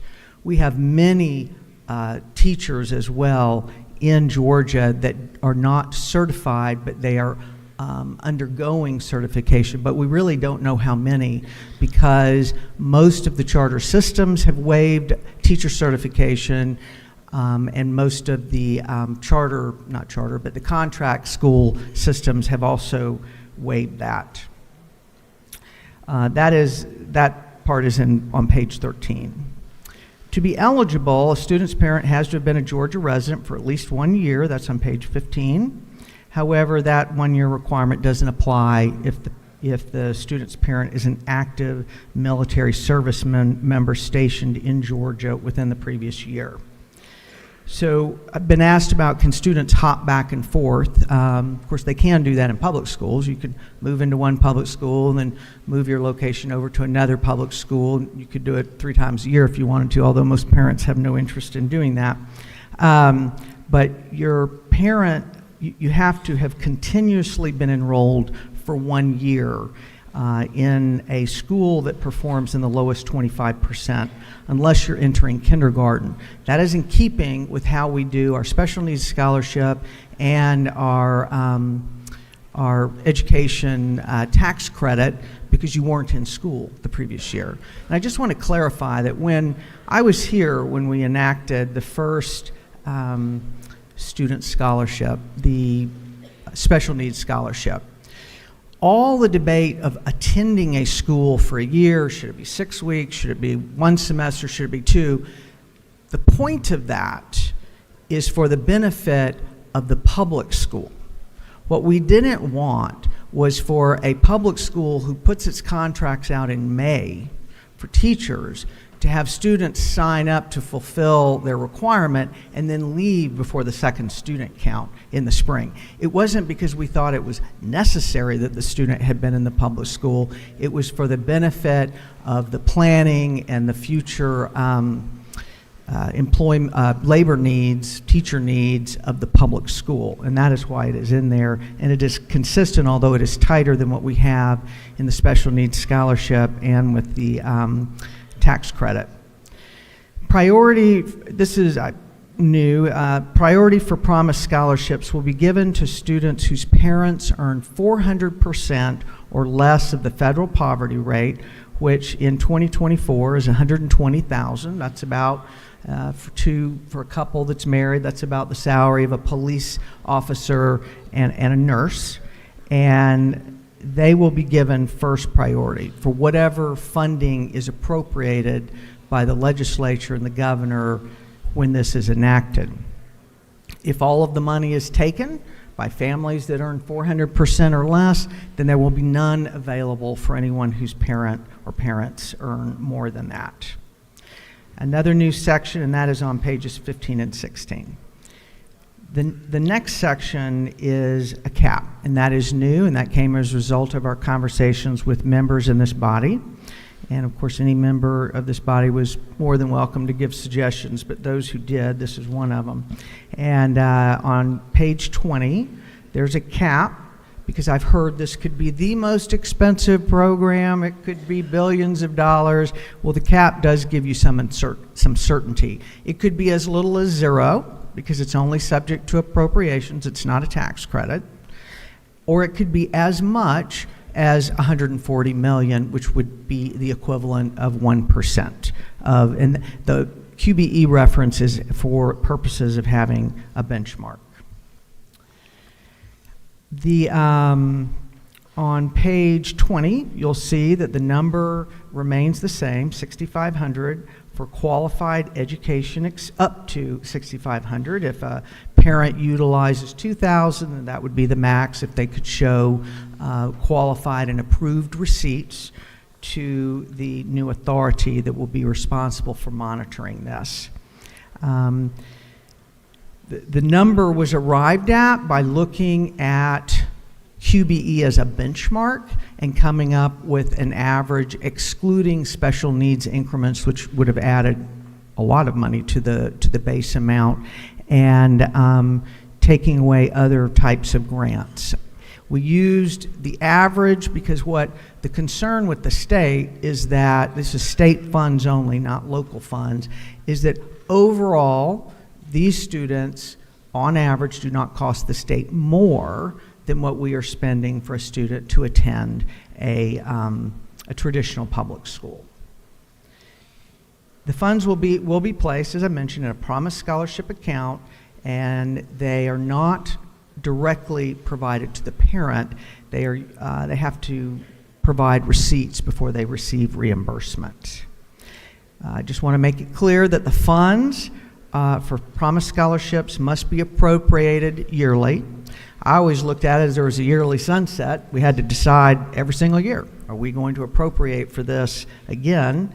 And it comes out of the general budget, just as the funding I mentioned for students attending private schools that are enrolled in dual enrollment, that the state in total pays $9 million a year for those students to have options. They already have an option in a private school, and now we pay for their option if they attend a public or a private college for dual enrollment.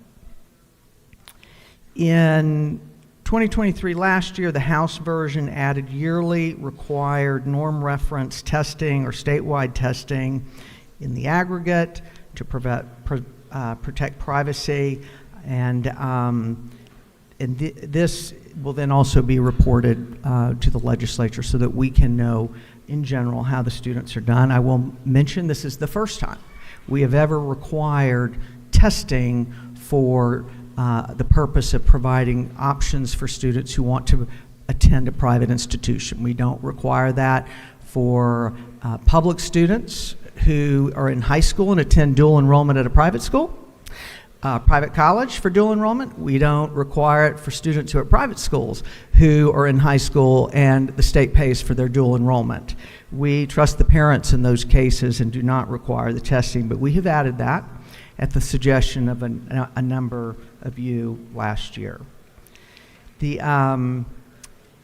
I will mention something that is new on page 28.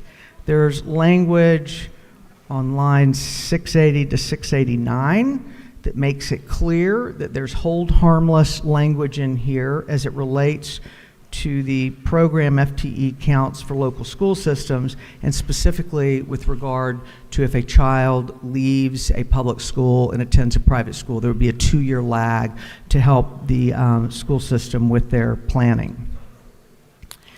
A new section is on line 705 to 807, and this added section puts into law all cumulative teacher pay raises since 2019 that were initiated by Governor Kemp, and it equals $6,500. As you all will remember, those of you who have been here, you have voted on the budget to have $9,500 in cumulative teacher raises, excluding the $2,000 in bonuses that we've awarded teachers over this time period.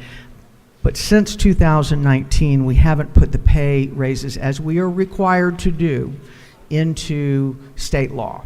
This is very important that we do that this year, because we're allowed by law to be out of kilter about 1.5% for each weight. A weight would be, for example, a kindergarten student, which has a lower class size.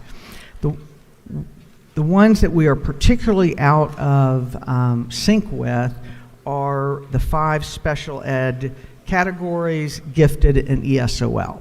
And so this brings them back into compliance going forward, and it is very important that we do that this year. There's another new section on pages 34 and 35, and this is a provision as a result of the working group that was a priority of the speaker for us to evaluate and make recommendations for pre-K.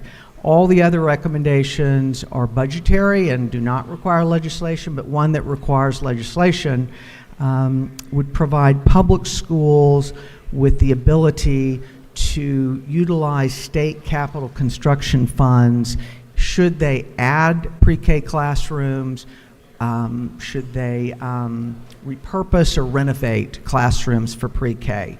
And we certainly want to increase the availability of pre-K because the state has 15% fewer children in pre-K over the last 12 years. And that is in part because we need to fund more. In addition, thank you to Representatives Tyler Smalls, Paul Smith, Dubnik, and also Senator Still. On pages 34 and 35, we are changing what is in code regarding inter-system student transfers, not intra, but say from one county school system or city school system to another school system.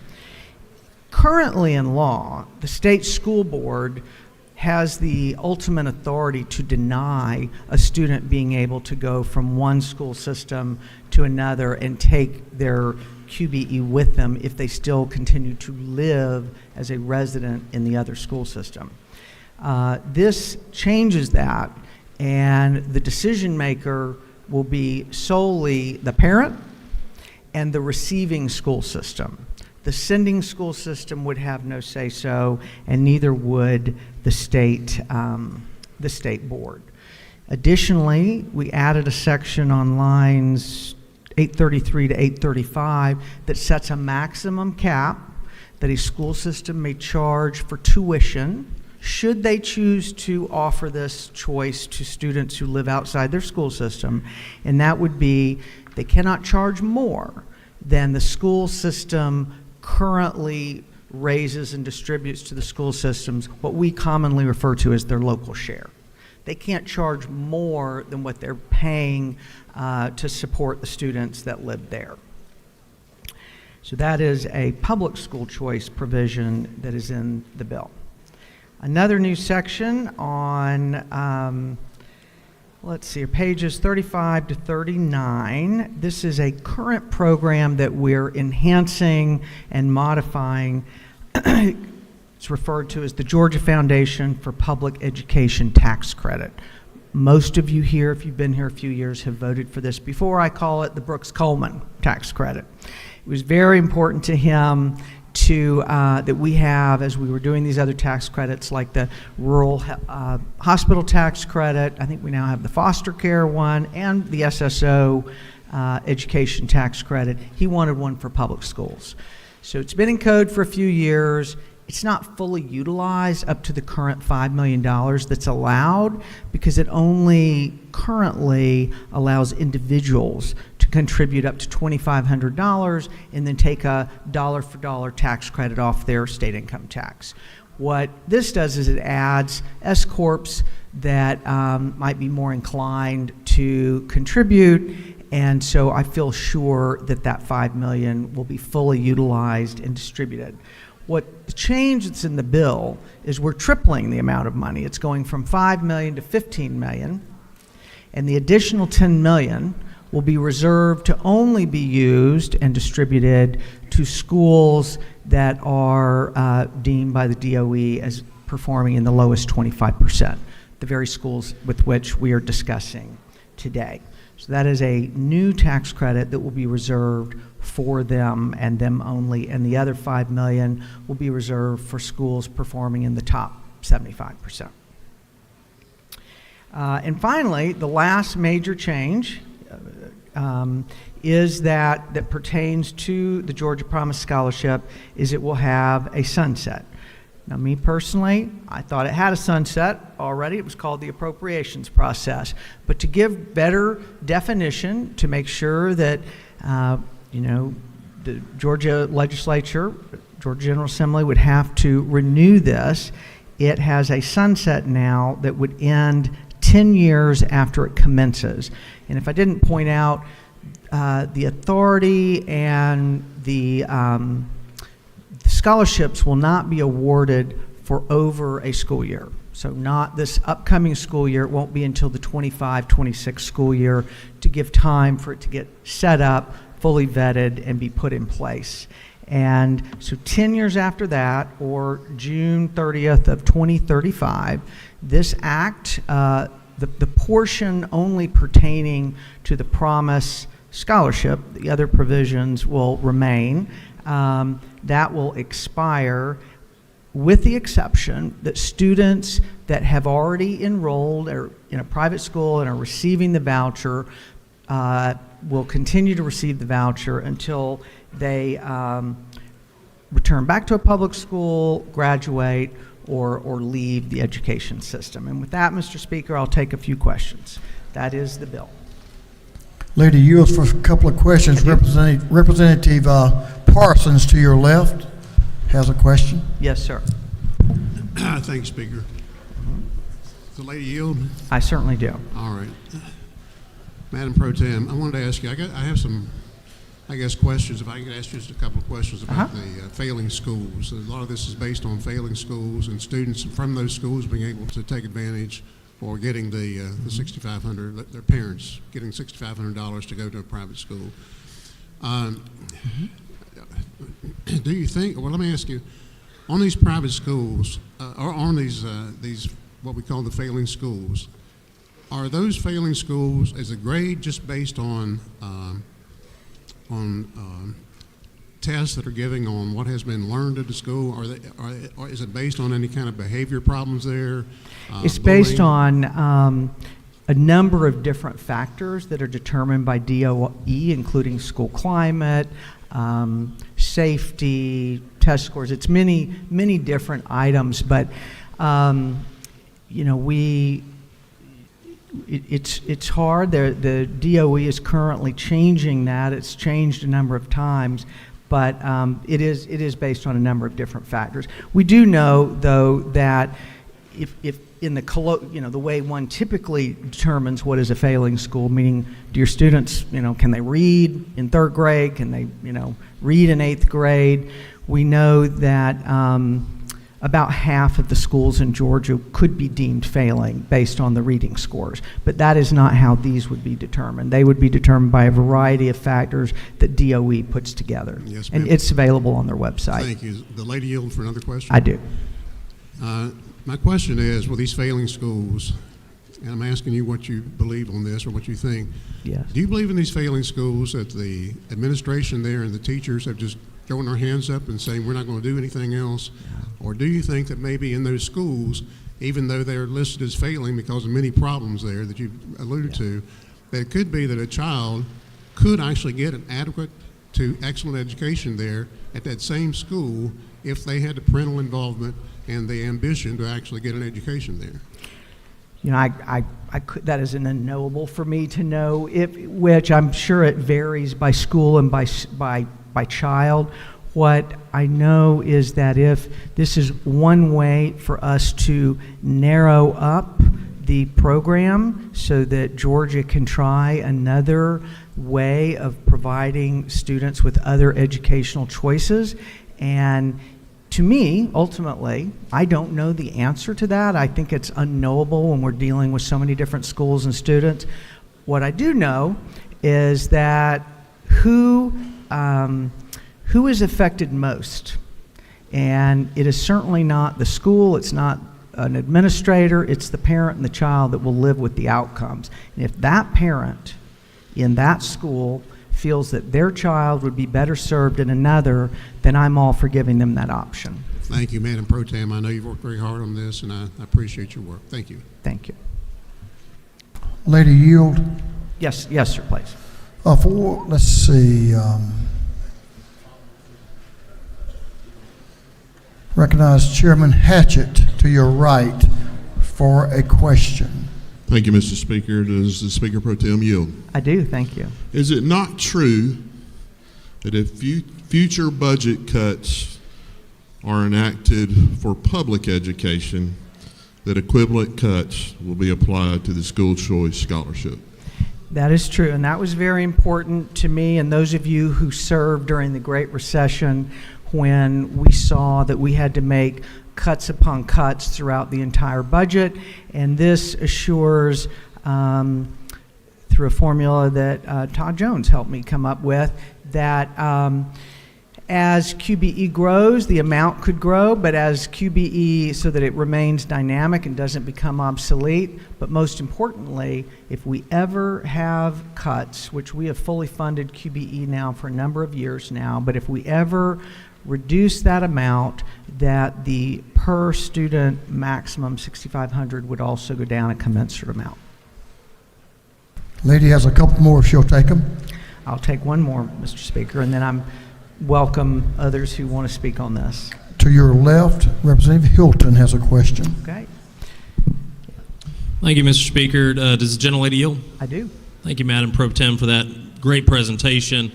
Reading the minority report, it reads, this program would place a financial burden on school budgets.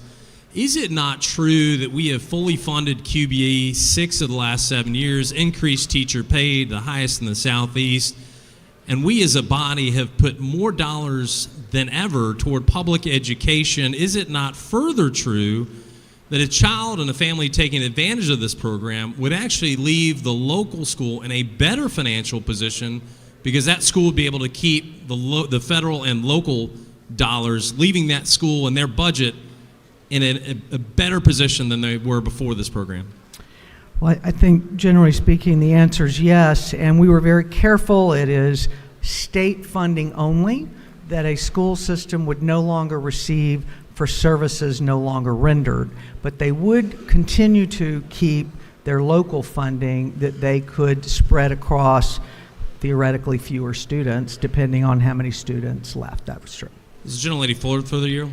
Yes, One sir. last question. It also references unaccountable private schools. Is it not true that since 2019 we have spent billions of dollars on public education, but we have not produced a single score CCRPI to measure those results? Well, I know that that is definitely an interest of yours, to make it easier for parents to be able to evaluate their schools. I think transparency is always a good thing, but I just want to make clear before I sit down and I leave it to others that this body has a strong record of supporting public education. I'm very proud of that. And it's not just teacher raises, it's been literacy efforts and counselors and public safety grants and a vast array of initiatives that Brooks Coleman and then Matt Dubnik and then Chairman Jaspers and now Chairman Irwin truly have devoted time, energy, and effort along with you to support our public schools. Offering educational choices is a complement to all the efforts we've done to public schools and to give public education students the best resources we can. But one size, as we've discussed many times from this well, other than me, one size does not always fit all. And this is designed in a very narrow, measured, accountable, and careful way. Will give some students, some additional students in Georgia, some further options that might best fit their family. And I would encourage you to give it every consideration and all the measures that we put in it to make it a stronger bill. And with that, Mr. Speaker, I will yield the well. Thank you.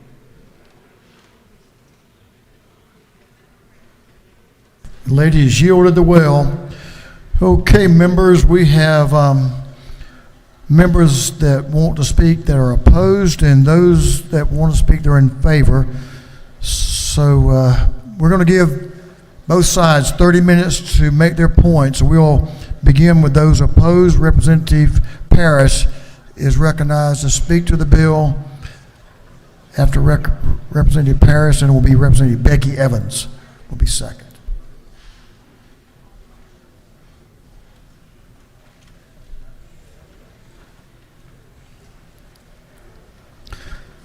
Now, this time, Representative will be allocated to the members as how you present. So I'll let you members make a determination on how you allocate your time. Representative Parrish. Thank you, Mr. Speaker. Members of the House, here we are again with the voucher bill. You know, I thought about a couple of things last night when I thought about how am I going to address this without being redundant. It's like we all have the same ideas about it that we had last year. Vouchers don't work.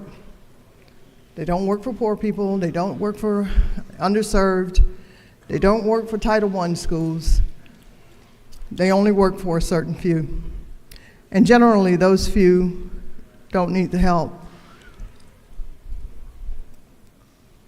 They are not the answer to our education woes.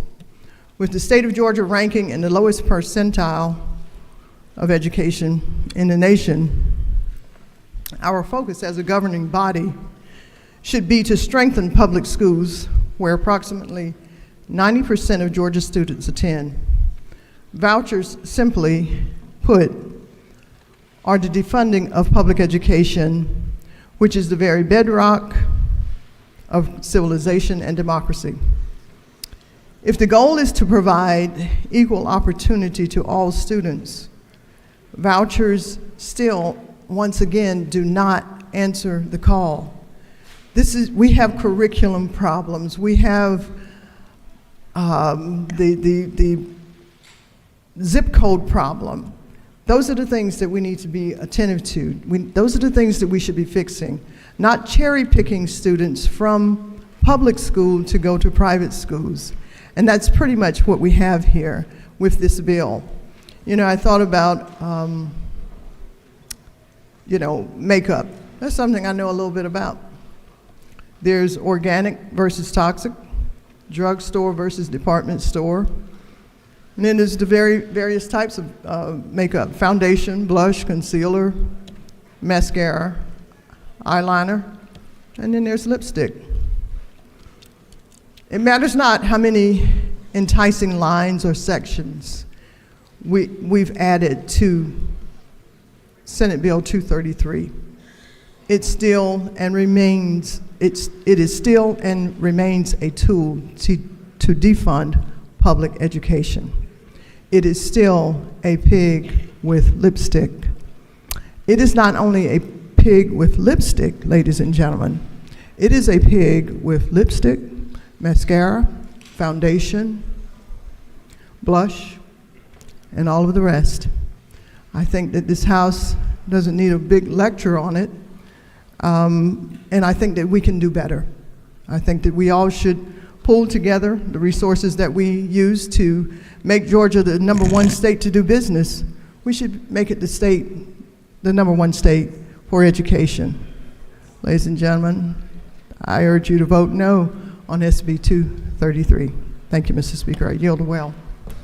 Ladies yielded the well. Representative Becky Evans is recognized to speak to the bill. Representative Evans. Thank you, Mr. Speaker. Colleagues, today I rise in my opposition to Senate Bill 233, and I just wanted to talk a little bit about the funding part. And today we heard from the gentlelady from the 47th the example of how state funds are used for private schools like pre-K and child care and private colleges. But I do just ask us to all remember that we do have in our Constitution an obligation for the provision of an adequate public education for the citizens shall be a primary obligation of the state of Georgia. Public education for the citizens prior to college or post-secondary shall be free and provided for with taxation. So that is an obligation in our state constitution. And I wanted to also talk about choice. We have worked so hard in our public schools to provide choice. We have magnet schools, theme schools, charter schools. We've now passed the completion schools. So I'm proud of all the work we've done to provide choice in our public schools, and we do not need choice for private schools. And I am very grateful that we are fully funding QBE, Quality Basic Education Act, for 6 of 7 years. But this is my question to my colleagues. Do you truly believe, are you hearing from your families that their schools are totally and completely adequately funded? I am not hearing that. I am hearing that we need to do more for our school counselors, we need to increase the ratio for school counselors, school psychologists, school social workers. We need to do more to provide funding for our literacy. And there are many ways and of course we know we're one of the 6 states that doesn't fund for poverty in our schools. So I would argue that QBE is not fully funding our schools. So yes, we're fully funding QBE, but we are not fully funding our private schools. And the other thing I would say is if you want to argue, yes, we're fully funding schools, I would just like to say there are other ways we could use dollars, $140 million, to help our parents. This is about a parent choice bill. You know what I'm hearing about what parents need? They want after-school care, they want summer enrichment, and they need help with child care. So let's invest this $140 million in those programs to help hardworking parents, not in this money for private school vouchers. Thank you, Mr. Speaker. I yield the well. The lady has yielded the well.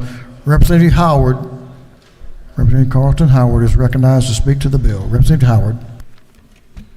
Thank you, Mr. Speaker. Well, I stood here last year about the same time for the same purpose, and that is to oppose this House Senate Bill 233. Clearly, it's a bad bill. It's simply a bad bill. And I know that it has good intentions. I know that the folk that authored the bill, I know your heart is in the right place, but I think we're taking the wrong method to do this. And this idea of providing families with more options for their children's education, it may seem appealing on the surface, but this bill ultimately, what it does is perpetuates inequality in our educational system. And frankly, I'm not swayed by the promise of teacher pay raises or kindergarten improvements if it comes at the cost of defunding our public schools. Why don't we instead invest in our public school education system, supporting policies that promote equality, equity, and fairness for all students? It is clear who this bill serves. It serves the wealthy. We all know that school vouchers primarily benefit families who can afford to supplement the voucher with their additional funds, leaving lower income families at a disadvantage. This does is create a haves and have-not system, a two-tiered system where wealthier families are able to access better education opportunities, while those who are already marginalized are left with fewer options. As a matter of fact, they are only left with one option.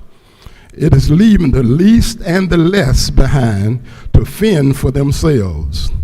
It's not a myth. It's clearly diverting public funds toward private schools through vouchers, taking resources away from our already underfunded public schools. And this aggravates the achievement gap and further widens the disparity between schools in the affluent neighborhoods and those in low-income communities where I come from.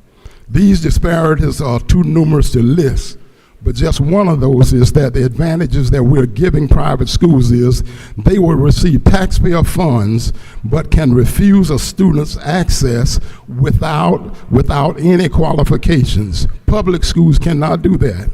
So instead of supporting policies that increase disparities in our educational system, we ought to be investing in our public schools, putting this voucher energy and resources that I have seen for the last two sessions, ensuring that every student has access to a higher quality education, regardless of their socioeconomic status.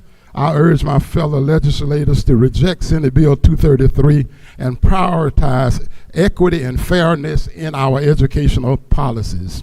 We talk about evidence-based policies and bills. Where is the evidence that this will work?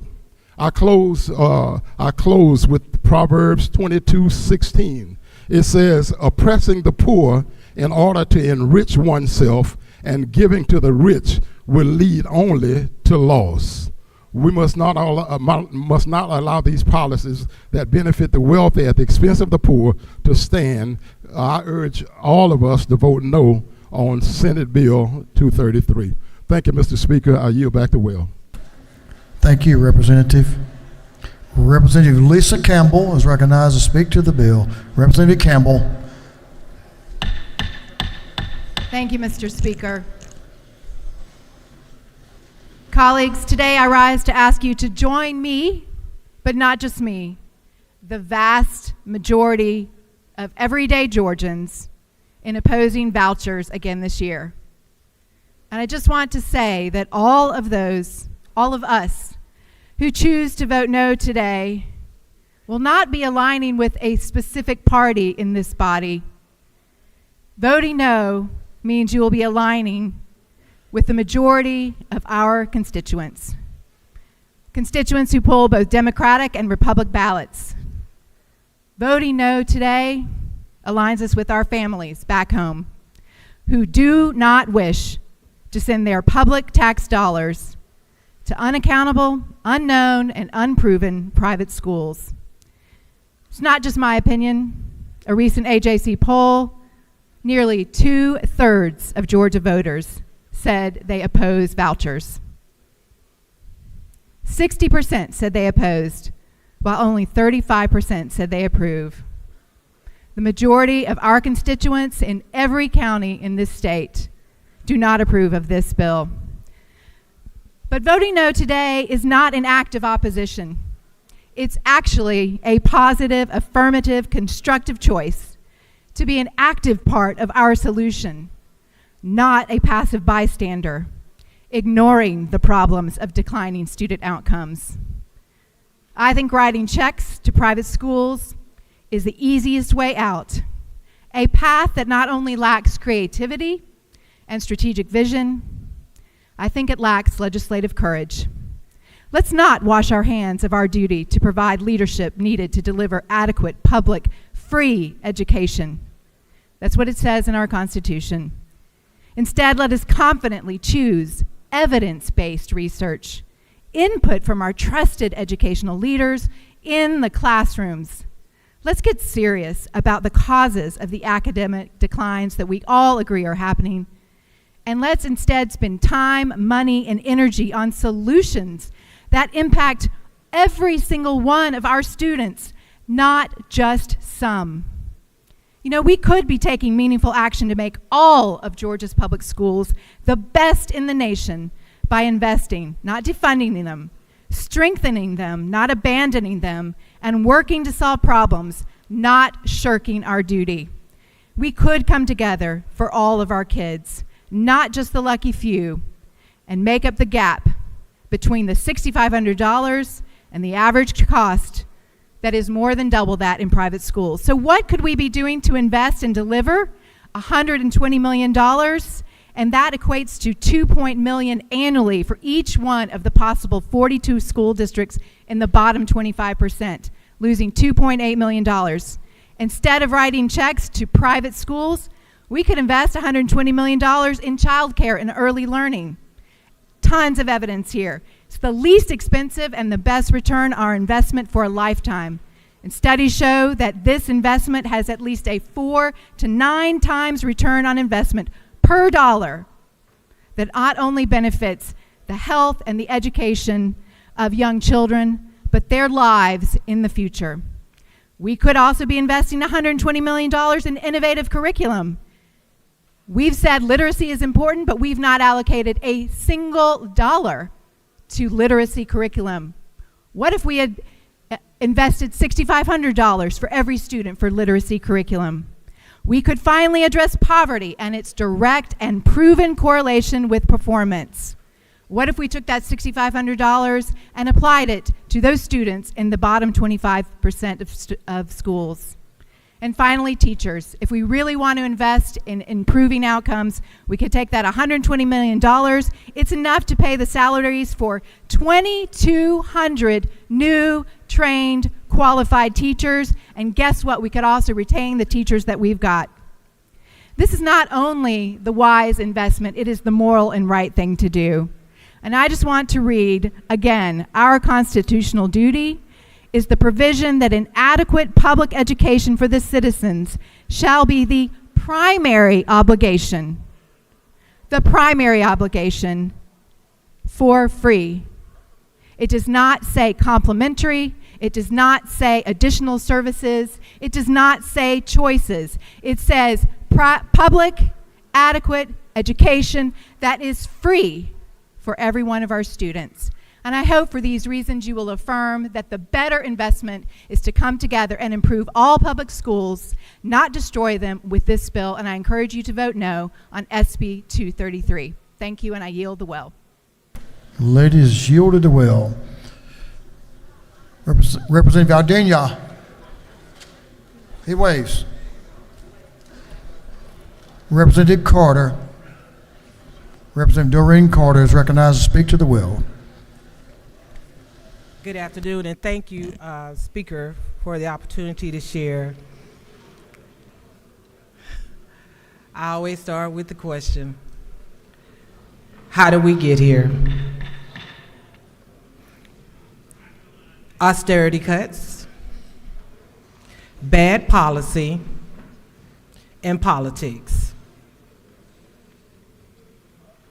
How did Georgia become the #1 state to do business? Or how did Georgia become the Hollywood of the South? There were intentional investments and strategic planning to ensure that we invested in our priority. We said children are our future. Children education is important. So why aren't we taking the same level of strategy and investment in education in Georgia the way we do to ensure that we are the #1 state to do business? But we don't. Year after year, you've come before I was here, and we've intentionally cut through austerity cuts, bad policies that continues to defund public education. And the question is, y'all, why? Why? So what if the Education Committee took some time when we're not in session and we all come to the table and consider what would it take for Georgia to be #1 in education? But we don't. Instead, there are some folk that have some meetings when we're not in session. Then they hold their legislation to kind of like the last time part of the year, like what we're doing right now. And the Education Committee gets an omnibus bill a couple hours before a committee. No time to really read it and study it. But their strategy, bring all the big guns into the room. Let's intimidate some folk. That's not about educating children. You know, last year the conversation was, hey, it's not gonna cut education budget because it's an appropriation. We got a lesson on appropriation. But this year, we did add a little piece that we're gonna set aside out of QBE. That hasn't been amended. But yes, we funded it over the last few years, but does it equate to the $10.2 billion of austerity cuts over the last decade or so? Again, how did we get here? Some of it was austerity cuts, but a lot of it has been bad policy, and a lot of it is politics. Y'all, let's lay the politics on the table. Let's vote no on this current version of SB 233. The items that were added to last year's bill is only to get some of y'all to say yes, but there are things that we've either already taken care of, if it's something you could do outside of this bill. Don't make Georgia's children continue to suffer and make Georgia a laughing stock when it comes to education, but we're the #1 place to do business, and y'all, we are Hollywood of the South. Can you imagine Georgia being the #1 place when it comes to public education? And the only way that's gonna happen is us working together. Provide appropriate funding, update QBE, reverse some of the bad policy, And none of that will happen if we don't sit down at the table together. Speaker, I yield the will. I'm voting no. I hope you'll vote no. And then let's come together and really come up with some good policy for education in Georgia. Thank you. The lady has yielded the will. We have one final speaker. Representative Vance Smith is recognized to speak to the bill.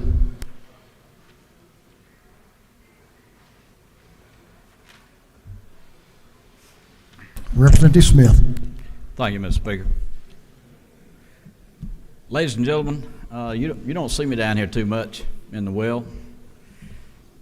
I guess I could say today I personally have some concerns. I just have some concerns.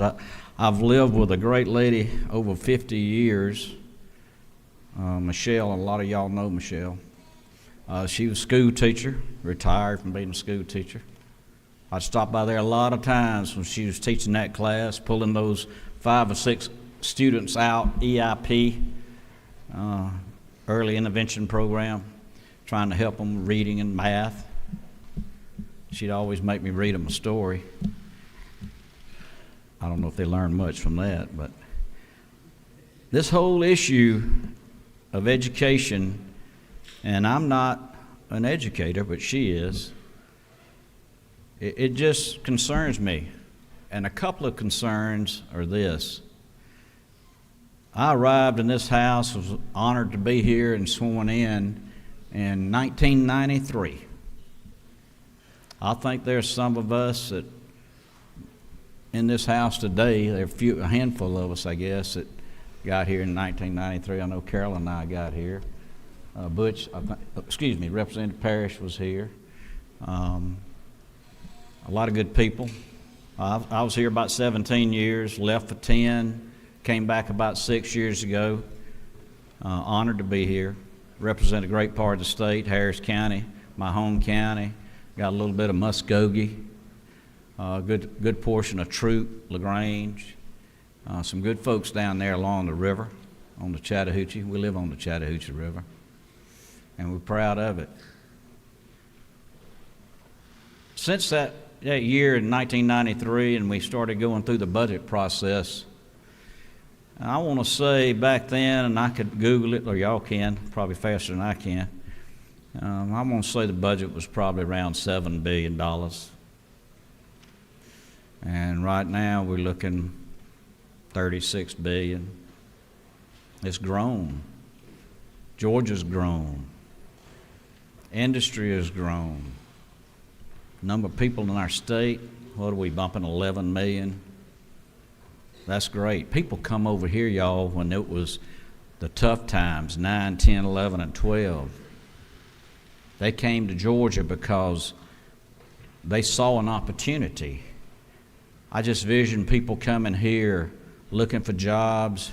They met some people maybe in this room and in our communities. They saw the coast, they saw the mountains, they saw South Georgia, and they went back home and they told their spouse, pack up the children, we're going to Georgia. And the spouse said, oh, you found a job. Well, no, I didn't find a job. But let me tell you, there's some opportunities in the state of Georgia. And they came, and we grew.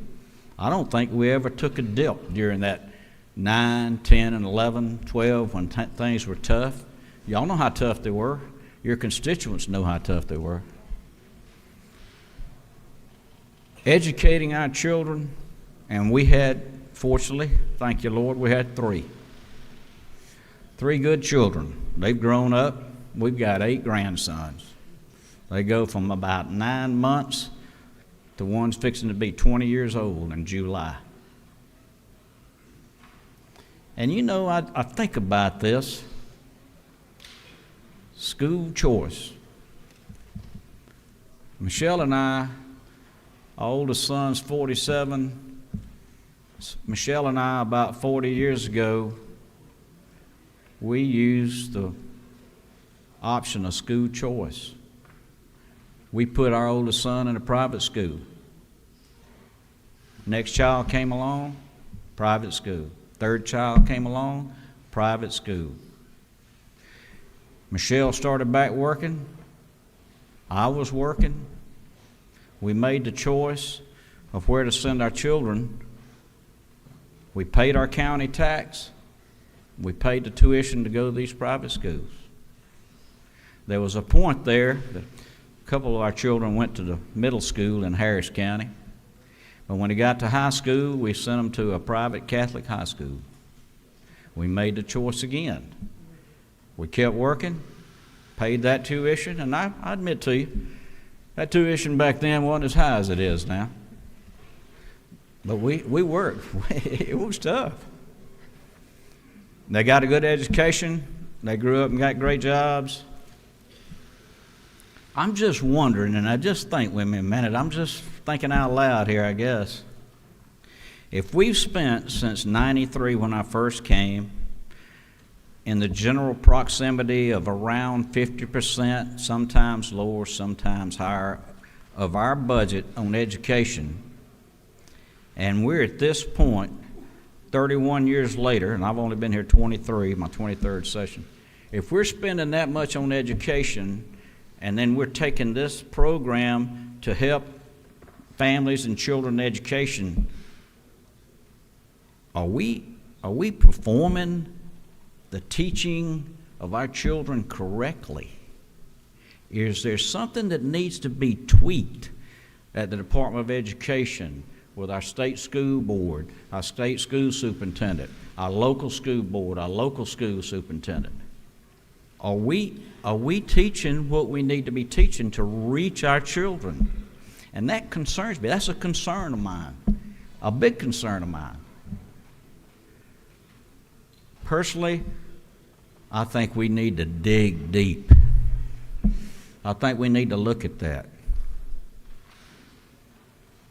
I think possibly we should have already looked at it, but no better time than the present. I think we need to look at it. And look, hopefully I'm friends of all of you. I'm not trying to make an enemy. I love all of you. I love this family. It's great. It's a great institution. I've got friends of mine that were here years ago and still talk to them. I'm honored to come back. But I just think we need to slow down a minute. Let's don't come up with some program or a way to do something better. Let's look into the education program and see if we're doing it right. I think we owe that to the students of today and the future students that come to this state of Georgia to do that. One other thing, I know my time's running short. So you take a county like Harris County, you got a low performing school there, Title I school, and so some of the kids, their parents, okay, they can take their children and they can go somewhere else. They've got the means to do that. You got to drive pretty good ways. Harris County is a big county land-wise. Few families go north, few families go south. And when the dust settles, you still got children in the classroom. We've got children in Harris County that live with the grandmama. They live with their aunt.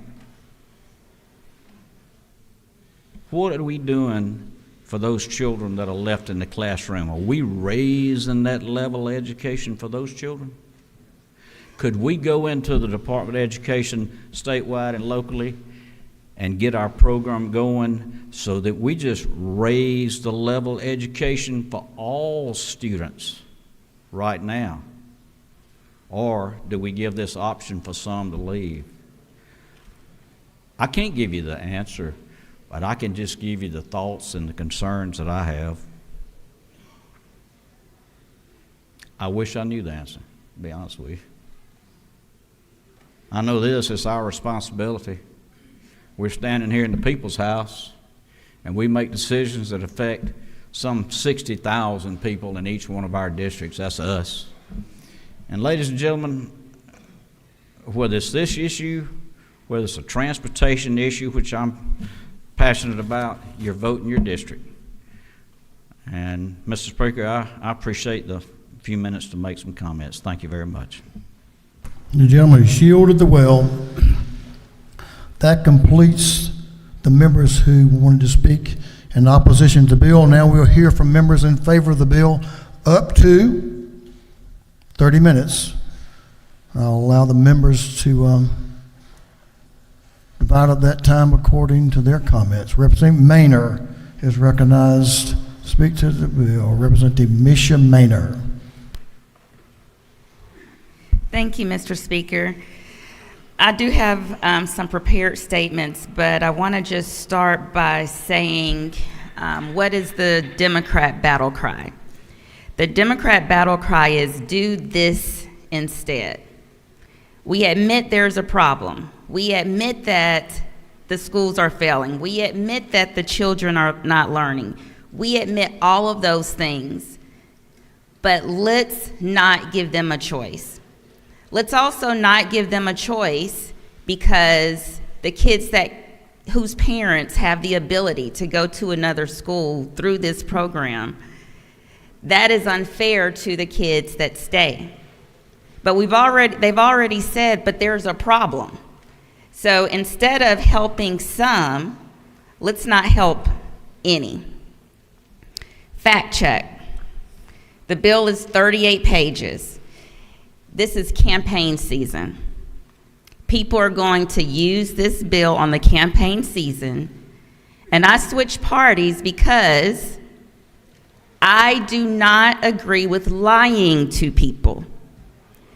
And so, this is what I want to tell you. On page 19, when people in my district ask me, well, what about this? They said that the school choice bill discriminates. I'm going to say, look at line 454. You can't discriminate. They're going to ask me another question. Well, it's about the wealthy. This bill is for the wealthy.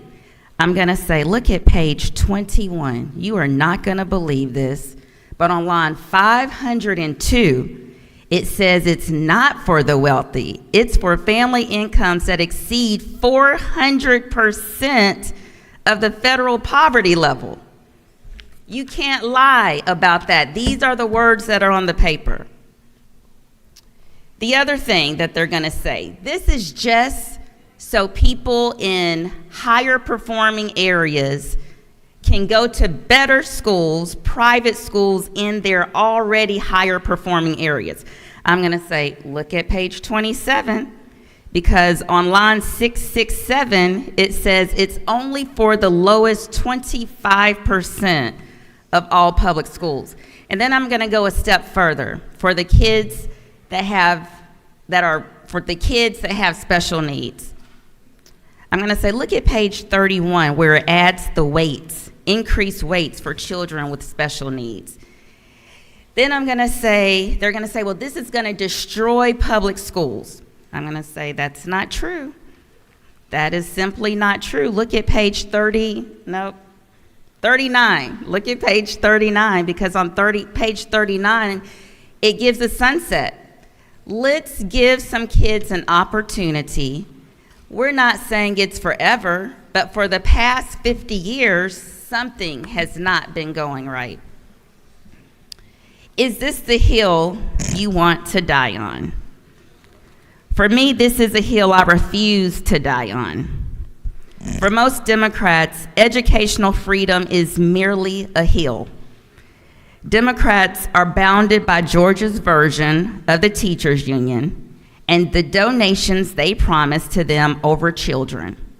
So much so, the president of this teachers' union has decided she's going to jump into a Senate race because she is determined to tell the Democrats what they must do, and if they don't, she's saying, I'll do it for you.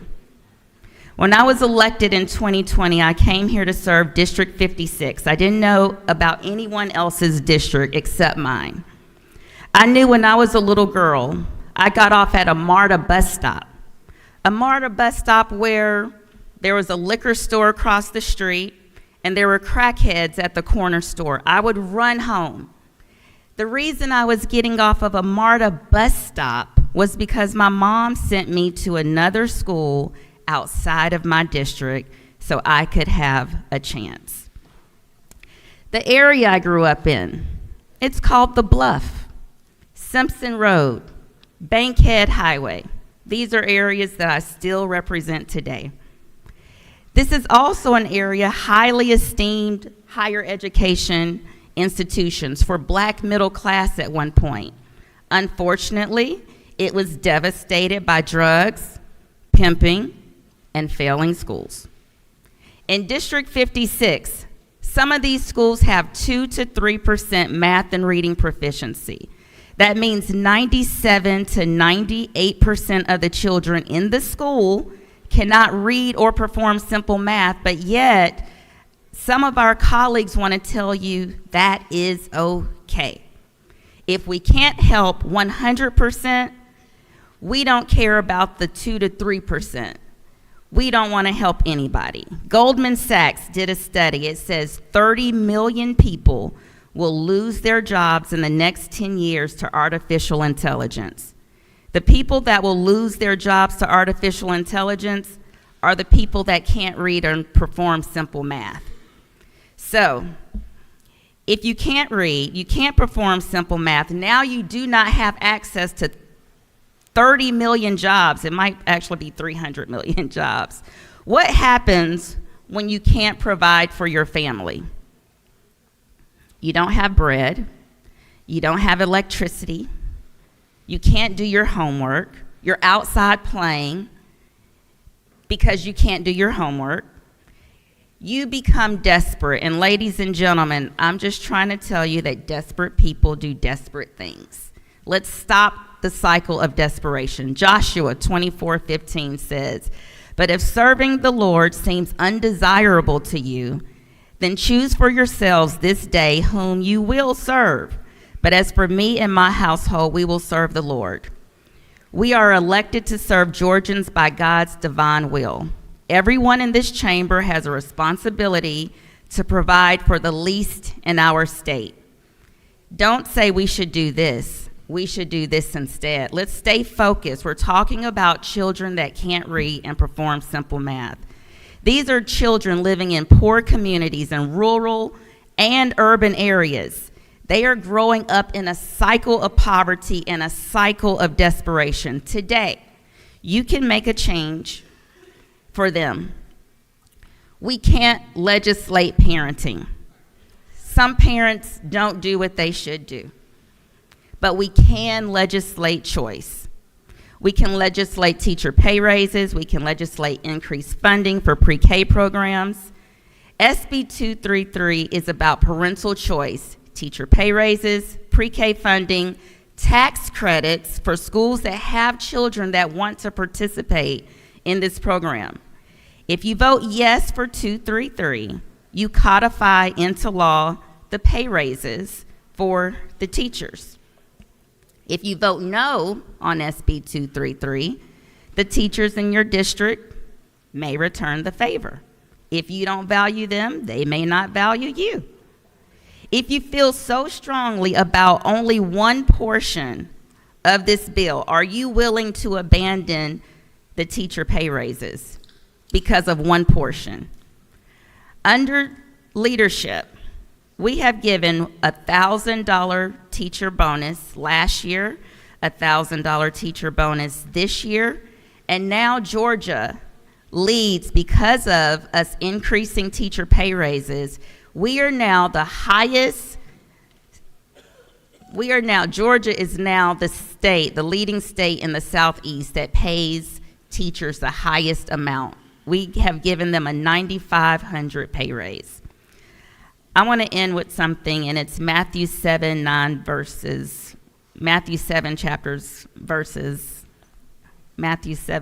11. It says, "Which of you, if your son asks for bread, will give him a stone? Or if he asks for a fish, will give him a snake? If you want to know how to give good gifts to your children, how much more will your Father in heaven give good gifts to those who ask him?" This is a hill I decided I am not going to die on. I switched parties because children in my district deserve better.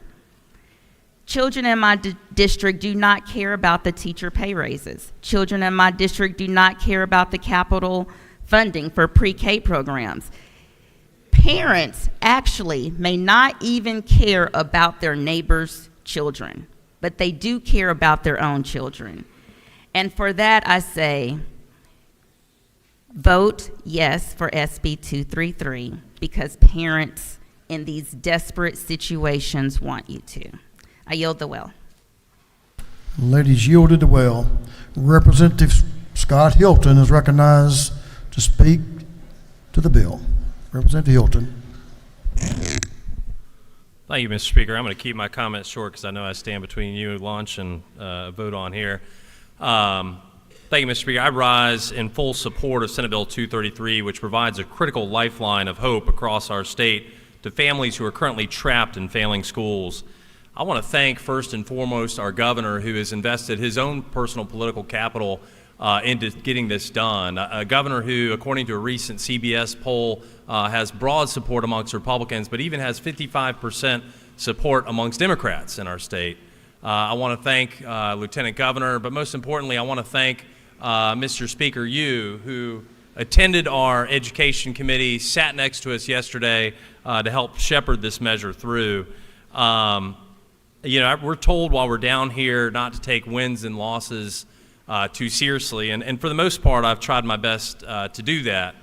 But last year when we voted on this bill, and it unfortunately did not cross, and we had a portion of our body stand and cheer when a very measured, laser-focused lifeline to students failed, that was very disappointing. And I want to applaud the Speaker Pro Tem and all those who did not vote yes on it for the work they've done over the last 12 months to get us here to even further improve the bill. This bill has more guardrails than I can ever imagine. It is capped at 1% of QBE. It has an annual, it has a 10-year sunset, but as the Speaker Pro Tem mentioned, it really has an annual sunset as the funds have to be appropriated every single year for this to be in existence. If we cut QBE, you've got to cut this program proportionally. So again, so many guardrails to protect against a lot of the concerns that have been mentioned here. But at the end of the day, this is a public education bill that just so happens to have a savings account attached to it. By voting yes on this bill, you are voting yes to codify an increase to teacher pay. By voting yes on this bill, you're voting for pre-K funding. By voting yes on this bill, you are increasing the tax credit that goes to our public schools. This is a public education bill that just so happens to have an education savings account attached to it. There's a lot of talk about accountability and transparency. As I mentioned in my inquiry to the Speaker Pro Tem, I was surprised to learn that since 2019, we have not produced school performance ratings for our public schools. Yet at the same time, every year we spend billions and billions of dollars while flying blind, not knowing how that money is performing and how the results are coming forward. Now, fortunately, this year we have finally gotten back to that. We'll be producing 5 performance scores for every single school in the state, and I am working on legislation to help consolidate and make that more efficient for parents. But we need transparency on both sides, and I think this is what this bill accomplishes. I've never had a constituent come to me and say, Scott, you know what? I've got too many choices in education. I wish you'd please pare them back. In fact, it's the opposite. I have parents coming to me that says every single one of my kid is different. They learn different, behave different, grow different. This is an easy bill to vote for because you can go back to your constituents and say, listen, instead of giving you less options, I've given you more. And I've invested in public education and our state students, and I've given them a lifeline. So this time, I want us together to stand up and cheer because we've given hope to kids who are trapped. And we don't have another year. We don't have another year to leave here because what's going to happen next August? Those same kids are going to attend those same failing schools. And so I urge you to vote in favor of Senate Bill 233. Thank you, Mr. Speaker.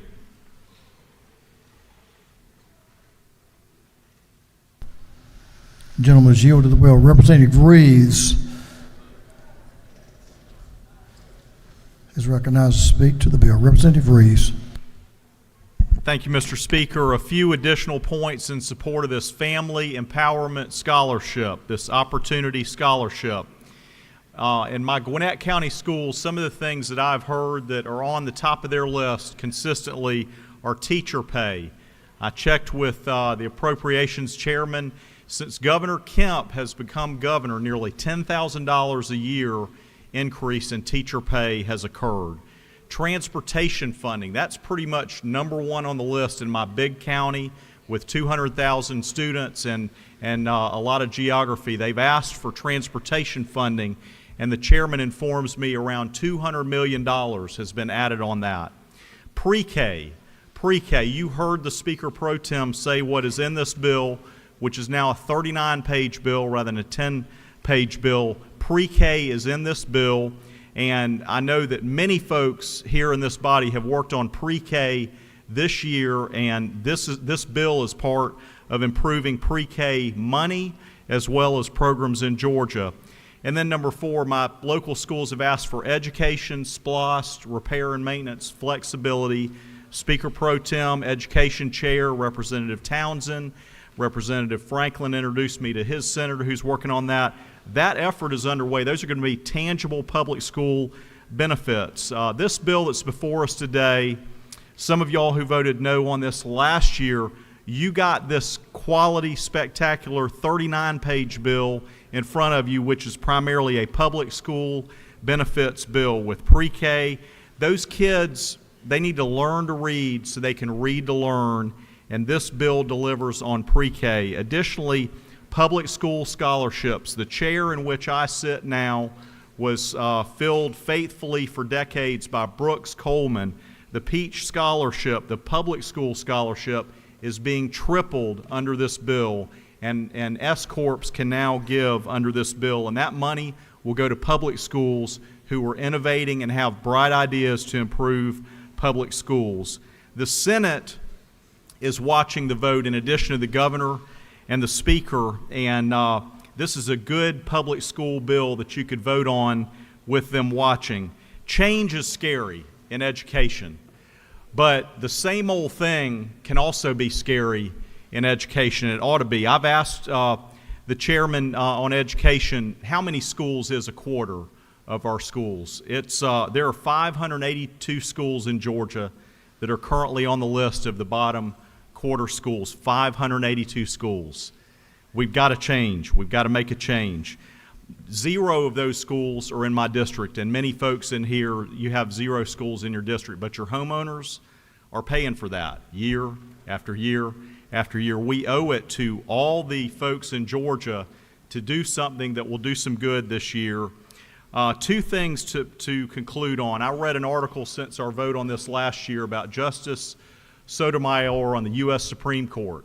She grew up in New York City. She was in an immigrant family in a neighborhood that had difficult schools. She had a health issue that her single working mom took her to the doctor for, and that doctor saw that the future justice was an exceptional student.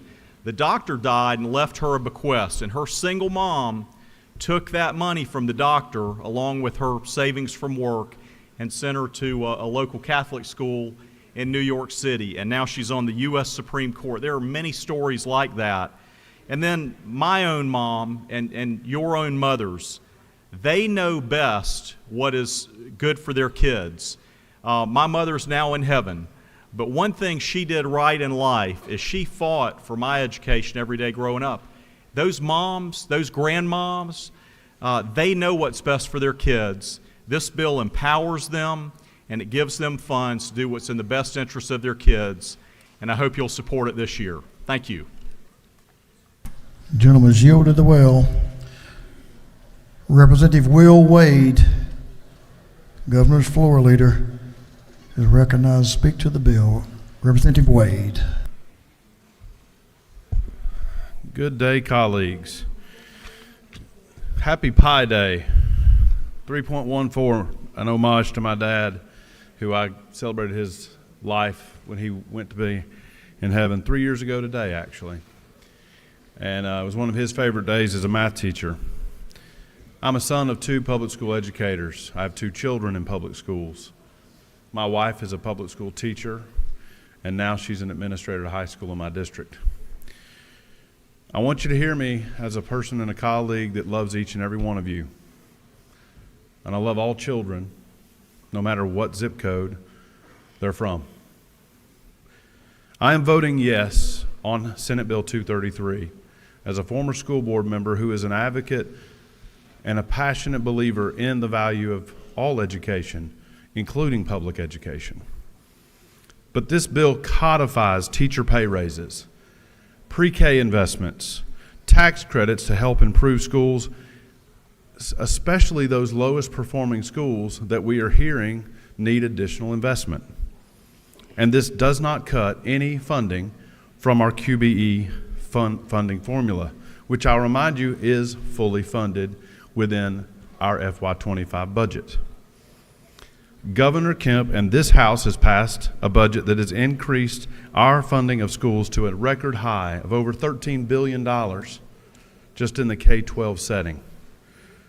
Within the enacted amended FY 2024 budget, the governor's fiscal year 2025 budget proposal compares as follows. I'm a math guy, I love the numbers. Fiscal year 2024 was $2 billion for public schools fully funded. In FY 2025, it now will be an increase of 13.26, over $1 billion, over $1 billion of investment, folks. That's 8.6% year-over-year increase. Our student population has not grown 8.6% in this state in 1 year. We are investing more dollars than we ever have in Georgia in public education. This legislation highlights Governor Kemp's and this General Assembly's investment in educators, parents, grandparents, families, and folks, the most important investment, our students. The students are our primary focus here, all students. I want the child that is in the most difficult school system to receive the fantastic education that my child receives back home at Blackburn Elementary School. Every child needs options. I believe this is serious. I love the comment, can we work on this next year? There's more to do. It's not perfect. Folks, there's not one bill that's ever been passed, in my opinion, in Georgia that's perfect.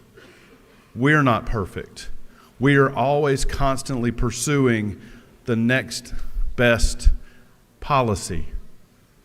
Our Education Committee chairman has dedicated his life to the benefit of students. He has made sure that we are coming up with good policy that we can continue to improve upon next year. I love the idea of making changes to the QBE formula. I'm on record as a former president of the Georgia School Boards Association advocating for us to do just that, and I want to be a part of that work. It's a complicated job. I'm ready to roll up my sleeves. We can continue to do so, but we cannot diminish the fact that our governor in this General Assembly has fully funded education, and we have increased that investment over 30% in the last 4 years. It's not just about more money. That's one important component. And lastly, I want to leave you with this. As Governor Kemp said last week, there are no more next years. It's time to send this bill to his desk and send a message to all students that their education is a priority no matter their zip code. Thank you, Speaker. The gentleman has yielded well. Chairman Todd Jones is recognized to speak to the bill. Representative Jones. Thank you, Mr. Speaker. I'd like to just hit 6 points. The first one is I'd like to thank my colleague. He was the final individual who spoke opposing the bill, and I want to thank him because he made a point that I think resonates across this entire chamber, and that's this. We have to work together to improve opportunities for the children inside of the state of Georgia. We know more today about neural development than we've ever known in the entire history of our state and, frankly, of humanity. For us to not take advantage of the things that we have learned and how it is that we can affect students positively, I feel as if we have that moral obligation to do that, and I thank him and I join him in that effort. The second thing I want to mention to you is I was first introduced to choice in the late 1990s, which makes me old, but it was also when we had modems that sounded very different than what we have today. And the reason I mention that is it was down with the Florida Virtual School, and they were putting in a public virtual school for the very first time in the history of the country. And the whole idea of it was to serve the underserved. And I thought they were going to be putting it into the Miami-Dade area, the Fort Lauderdale area, the Tampa area, when in fact they were putting it into the agricultural belt. And that showed that there was a need that they needed to target, and they were able to hit that need through basically virtual education. And we have that type of choice within this bill. Third, I want to make sure that there is a little bit of intellectual honesty and integrity brought into the chamber when we talk about polling. I think polling has a way, and we know this as being part of a political body, of basically being able to get the, quote, answer that you want. But I think historically we have seen over the last 1 year, 2 years, 5 years, that this issue has strong bipartisan support. Strong bipartisan support, and I'm not talking 52-48, I'm talking 60-40 in the areas that you don't necessarily expect it to be that high. We have areas where we have strong bipartisan, I'll say, citizenship, and those areas may be traditionally politically 55-45, but they're polling on this 62-38. I think it's important to note that. There's been comments made in the well around the austerity cuts, and I think it's important that we highlight just two things. There is no doubt that we had the challenge during the Great Recession. Every state faced that challenge. But I think it's also important to note that we are one of a very few number of states that held the AAA bond rating, and thank you to our former appropriations chair and our current appropriations chair. But I think it's also important to note that we absolutely, today, our 181 school systems have more money than the state of Georgia. The reserves of the public school system are a little over $6 billion. The state of Georgia has just under $5 billion. We're the 24th largest economy in the world, 8th largest economy in this country, and yet they have more. And that's okay. I'm not criticizing that. But to suggest there is not available cash to make targeted investments is intellectually dishonest. And then finally, I'd like to note this. In the state of Florida, we have seen choice for over 20 years. When they first implemented, they were in the bottom 10. Today, they're in the top 10. Their public school systems are thriving. I would suggest to you, choice has been really implemented by less than 1% of that population, and we expect it to be the same down there, and most likely here in the state of Georgia. I ask you to think about this, my last comment. My public school mentor, and I've been within the public school system working as an advisor for a couple of decades, she said to me back in 2000, she said, place the child at the center of every education decision we make, and I guarantee you we will make the right decision for that child and for every family in the state of Georgia. Thank you so much, Mr. Speaker. Gentlemen, yielded the well. That completes those speaking opposed and in favor. Is there any objection to the previous question being ordered? The chair here has done. The previous question is ordered. Okay, here's our posture now, members. We'll have up to 20 minutes for a minority report, up to 20 minutes for the chair's time. And no matter what the outcome, then we're going to stand in recess and get some lunch and come back and hear from a few members and take up a couple of other important pieces of legislation. So for planning purposes, that's what we'll do. This time I'm going to represent Representative Draper for up to 20 minutes for the minority report. Representative Draper. Thank you, Mr. Speaker. I rise today in opposition to SB 233. I believe in our public schools. I believe in our public schools. My children attend public schools. My oldest is in the 3rd grade. My daughter, she's in kindergarten, and my youngest son will be starting pre-K next year. And like you, I will do anything I can to see my kids' school succeed. And as a parent, I am frequently asked to chip in. Each year, on the kids' first day of school, I'm asked to donate a huge box of supplies, with pencils, erasers, notebooks, all the stuff you need to make that classroom function. My kid's school has a wonderful PTA, and they raise a lot of money. And that money goes to support many programs at the school and all kinds of school improvements, including physical building improvements. It also goes towards supporting our teachers, who I'm sure most of you would agree are not sufficiently compensated for the tremendous work that they do. So in my neighborhood school, there is a lot of effort made to fill what I see as a coverage gap, a significant gap between what the school needs and what they are currently receiving from us here at the Capitol. And I am so lucky to live in a community that has the resources to cover that gap. But not every community in Georgia can cover that gap. Not every community in Georgia can make up for years of chronic underinvestment by this body. And not every community in Georgia can make up for where we have fallen short. And I have to tell you, it has been disconcerting to hear today how much emphasis members of the majority party have put on the fact that our education formula has been fully funded over the past several years. Because any parent navigating our public school system can clearly see that fully funded does not equal sufficiently funded. If that were true, they wouldn't be asking me to donate school supplies.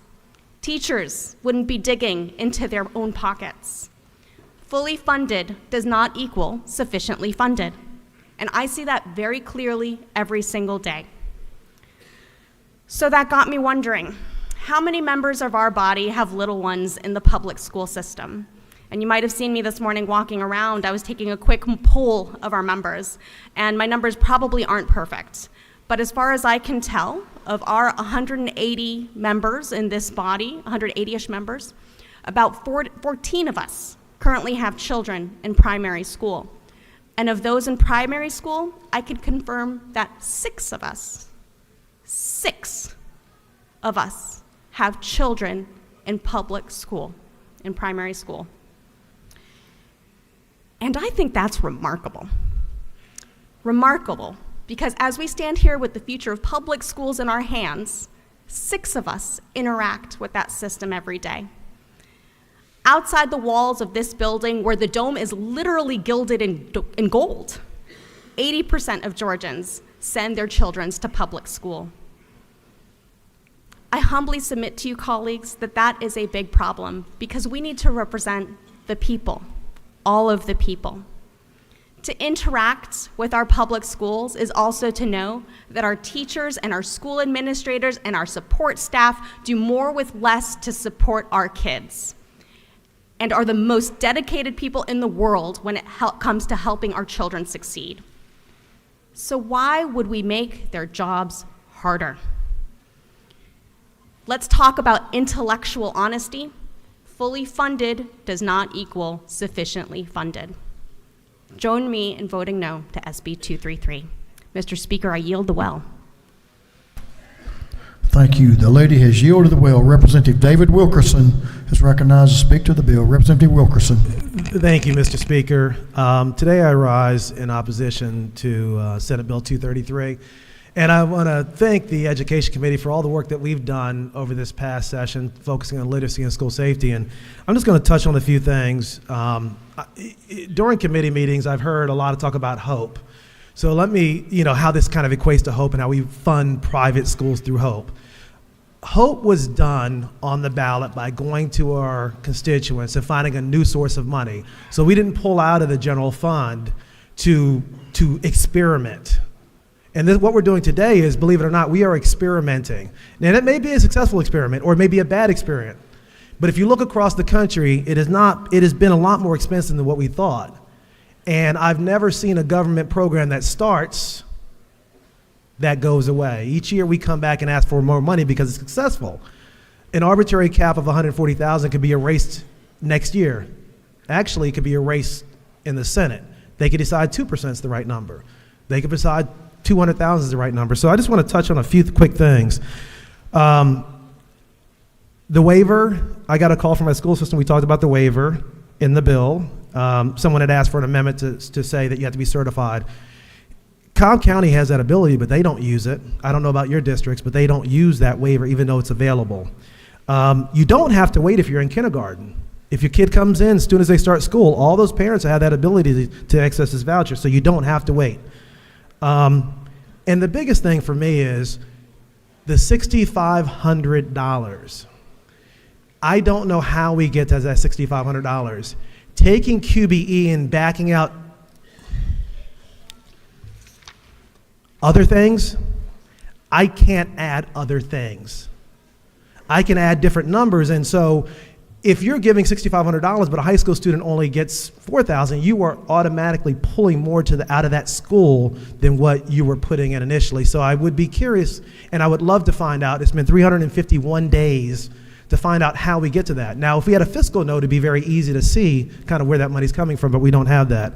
And the final piece, we do appreciate the things that were added to the bill, but they were already added in House Bill 941 and 1221 when we start talking about pre-K and school access across district lines. So with that, Mr. Speaker, I thank everybody for their time, and I ask that you join me in supporting a bill that will stop money moving from rural areas to the metro areas, because we have private schools.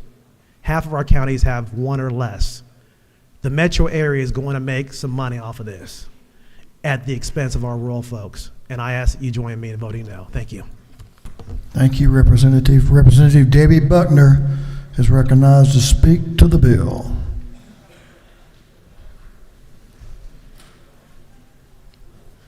Representative Buckner. Thank you, Mr. Speaker.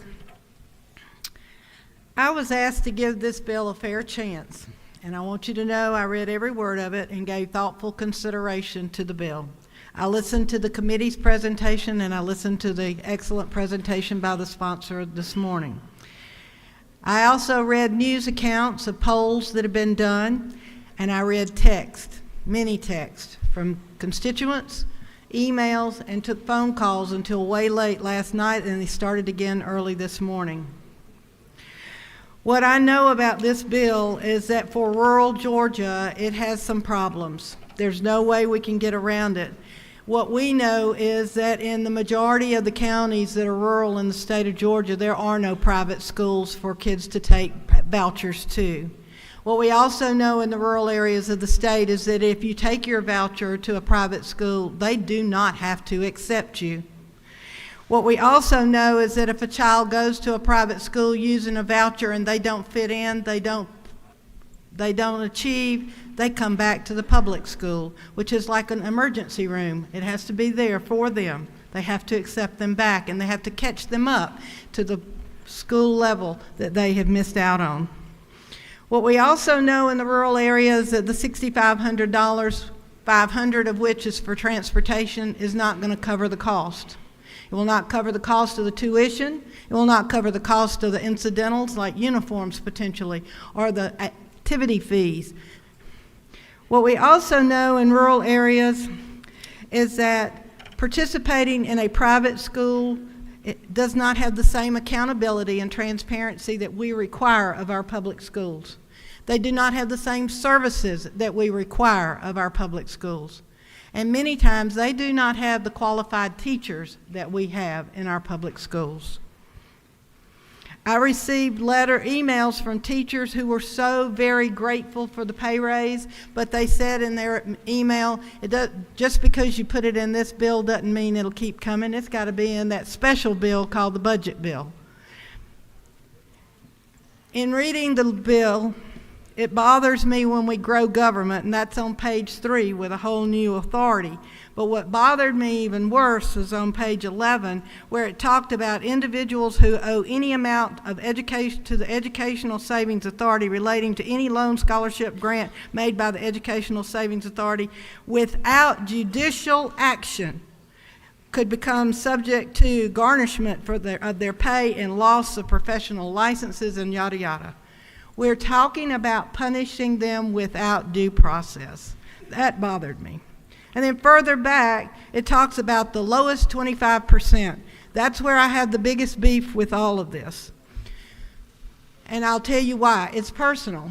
There is a school in my district that is on this list of the lowest performing 25% that is not even open, has not been open since 2020.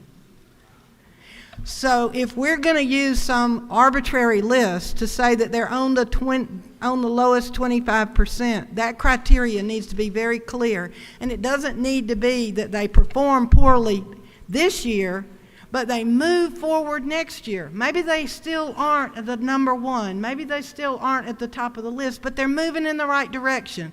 That is not, it appears, being taken into consideration. I agree with another speaker that came up here that talked about some of the same schools that I represent and did a magnificent job when he said we aren't talking about the right things. If we're going to talk about improving the failing schools, which I hate that term, but the low-performing schools are the schools that are in the bottom 25%, what are we looking for? What do we need to improve, and how do we make that happen?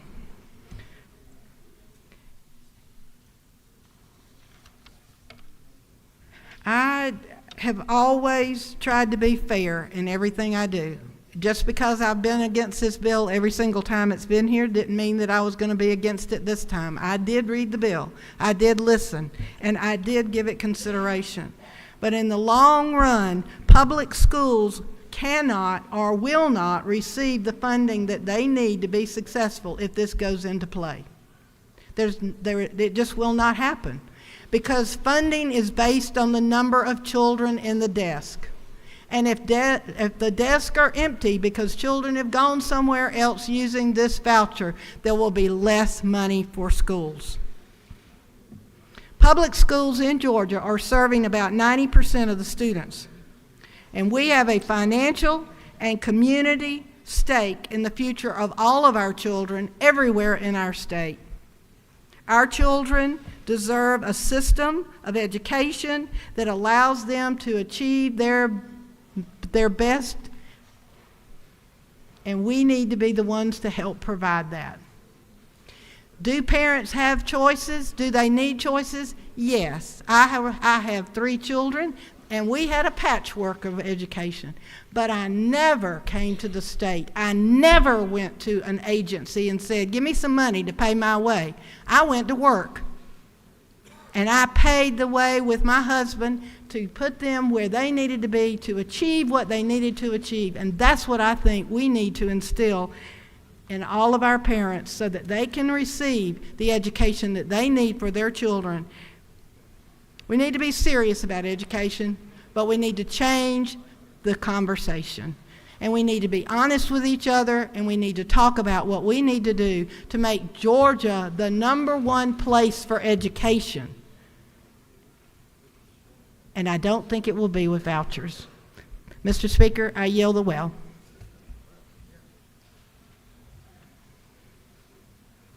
The lady has yielded the well.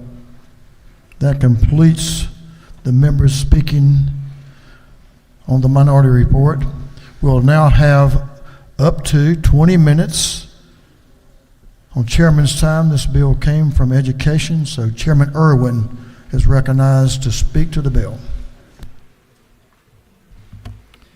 Thank you, Mr. Speaker, and colleagues, I stand before you today to ask you to vote yes on Senate Bill 233. So often in my career, I saw children without options. That word has been used a lot today in this well. We try hard in education to squeeze kids into the same box, the same schedule, the same timeline, the same test. But children need options because they're not all the same. They don't experience the same things. They don't experience the learning at the same time. So we must always continue to look for options for our children. Now, I've got quite a bit I could reiterate from a 39-page bill that I've heard defended on or opposed on both sides. So I'm going to try to eliminate some of that as we go through what I'm telling you. We often say children's zip codes shouldn't determine his or her future. While our state and its communities provide most of our students with outstanding world-class education opportunities, we're all very aware, and it's been stated in this well, some, by their zip code, are trapped in those failing schools. The Georgia Promise Scholarship Act gives parents and students more educational options to make the best decisions possible. Fully supports our ongoing, fully funded QBE, codifies teacher pay raises to historic levels, and supports pre-K, which is something we studied this summer and we're putting a very strong focus on in this house for our youngest, most needy of our students as far as their learning. This act provides accountability and transparency to the programs with a sunset and caps on spending, and a strong accountability that has been put in there for our students. Not only can we use that, as I've heard from this well today, to assess the viability of the program when the cap is nearing. Mr. Speaker, what I'd like to do is ask colleagues again. Vote yes on Senate Bill 233. And I ask you, if you haven't already done it, read every single word of that 39-page bill and understand what it does for the students and the young people of this community. And Mr. Speaker, I'd like to leave the remaining time, Chairman time, to somebody who's worked very hard on this bill, Pro Tem Jones. That's okay. The gentleman has that privilege.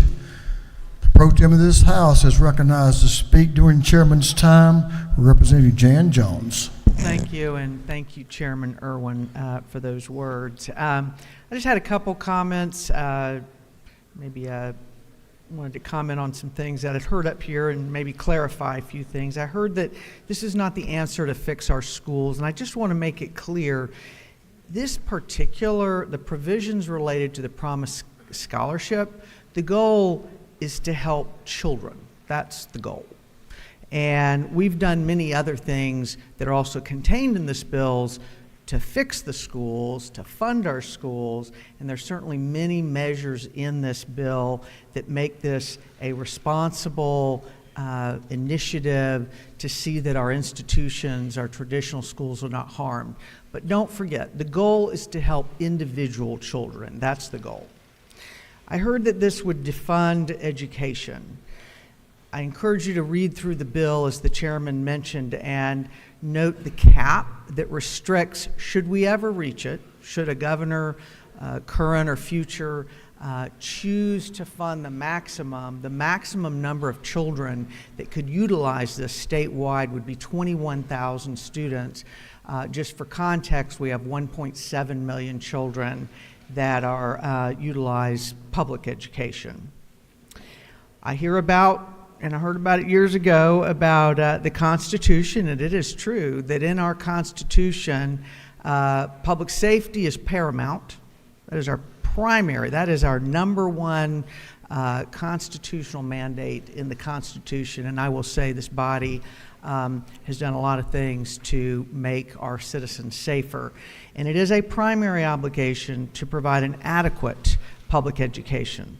Well, let me tell you what the Constitution does not say. It does not state that the Georgia budget, our general budget, cannot provide a modicum of support for parents who know that another educational option would best serve their students. It doesn't exclude what we're doing today, and we certainly are making sure in the other provisions of the bill that we are fulfilling our primary obligation to provide an adequate education, a free adequate education for those who utilize public education, as did my 4 children. I heard about polling, and I will just say most parents do want more options, not fewer. And I heard the same argument back in 2012 when we passed a constitutional amendment to allow the state to authorize public charter schools. Most of the minority party railed against it. They voted against it. It barely passed with the help of a few members of the minority party. And when it went before the people, which is the best way to vote on something, or the best way to get a real sense of what they think, 58% of Georgians voted for it to allow the state to authorize public charter schools because local school systems refused to. Not only did it pass by 58%, every single House district passed it on the general election. And let me tell you which county voted the highest percent. Clayton County. 71% of Clayton County voters voted in support of more options, and every member of their delegation at the time had voted against it on this floor and in the Senate. Today, only 11 systems out of 180 approve locally approved charter schools. No wonder parents want more choices, because they're not being given enough. And I encourage our local school systems to partner with us in offering more options within the public school system. But to date, that just has not happened. I also heard, how did we get here? How did Georgia become the best state to do business and the Hollywood of the South? Well, I just might add that on the latter, I think a little tax credit had something to do with that. Maybe a lot to do with that. But I will say that it's been strong, sound decisions at the local and state level and by the individuals and businesses that call Georgia home. You know, it's not always government that makes for a great climate and a great growth for a state. It's actually individuals. It's not always government. I will say that we have supplied our individual teachers and we've increased the state education funding over and overing. But fear-mongering doesn't change the narrow breadth of the Georgia Promise Scholarship, and it certainly is not going to harm our business climate, but rather enhance it by serving more children with more educational options. I heard the suggestion that money is the only answer to children learning and thriving. I would suggest every parent knows that child's well-being and educational attainment is affected by many more factors. For example, the most well-funded school in the state absolutely may not meet the needs of every child in that school. We have high schools with 3,000 and 4,000 students, and I don't think anyone in this room can tell me that that is sufficient for every child. A child that might be bullied, a child that needs a smaller environment, a child that needs a more structured environment. Money, although we've done a great job of supplying it, it's wrong to suggest that money is the only answer. Here's more money, now be happy and go home, because government always has the answers. I reject that, and I hope that you will too. I heard that there are not any private schools in rural areas. That's simply not the case. I can show you a map, and I'm happy to supply it to you, that shows that 79% of students in the state live within 10 minutes of a private school. That doesn't mean they're going to utilize that private school. It doesn't mean that it's the answer to what the parents want, but there certainly are private schools around the state, and many more, I might add, than there are charter schools that are approved by local school systems. This is one tool. It is not a panacea, and I don't think anyone who's in favor of the bill has suggested it's a panacea. It's one narrow tool to support children and their parents in making educational decisions for their most precious loved ones, their children. This legislation does not dictate those decisions for the children. It does not put institutions above students. And even with this modest measured support for parents, most parents will choose the public school to which their child is assigned. But for those that do not, I encourage you to vote for Senate Bill 233 and put a child, a few children, first. And with that, Mr. Speaker, I yield the well. The lady has yielded the well. That completes our discussion on Senate Bill 233. Is there any objection to adopting the committee's substitute? Chair hears none. The committee's substitute is adopted. Is there any objection to agreeing to the report of the committee, which was favorable to the passage of the bill? Chair hears none. The report of the committee is agreed to. Shall this bill now pass? All in favor of the passage of the bill will vote yes. All those opposed will vote no, and the clerk will unlock the machine.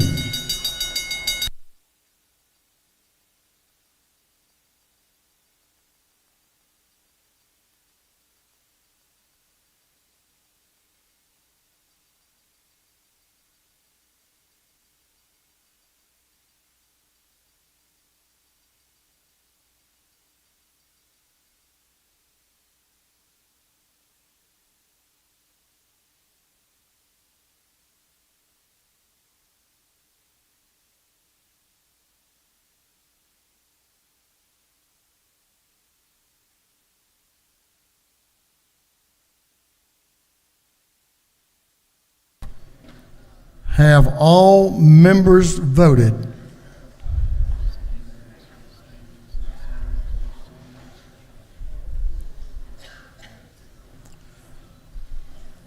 For what purpose does Representative Dubnik rise? Parliamentary inquiry. State your inquiry. Mr. Speaker, is it not true that because of the way this state and this House budget, that a child and a family does not have to look at us and have us tell them that we are choosing one choice from one family over another choice from another family, but instead we can say that we allow this family and another family to receive the school of their choice? Is that not true? I'm sure the gentleman knows what he speaks.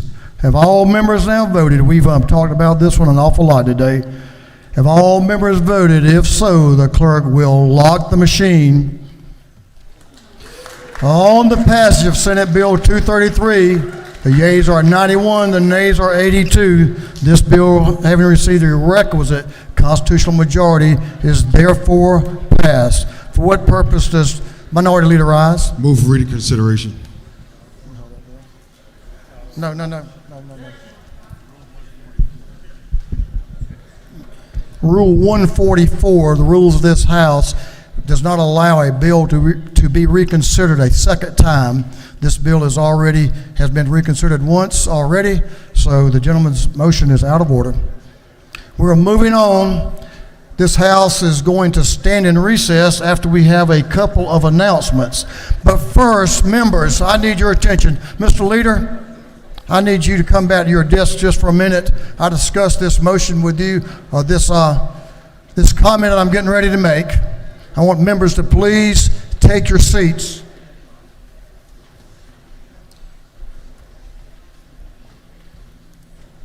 Ladies and gentlemen, this is a clear demonstration. We just debated a bill for a couple of hours here. You did it with respect for the other members, no matter how they voted. That is not the case over in the Senate with some of their members. There was a portrait right down front this morning. We honored a great Georgian, a member of this House, a former Speaker of this House. We celebrated David Ralston's service to the people of Georgia, with joy and celebration, along with his family of this House, 3 governors of this state of Georgia. and with his mama looking on at home. A member of the Senate, the senator from the 53rd District, took it upon himself to go to the well of the Senate, make some of the vilest comments that you can make about a good man.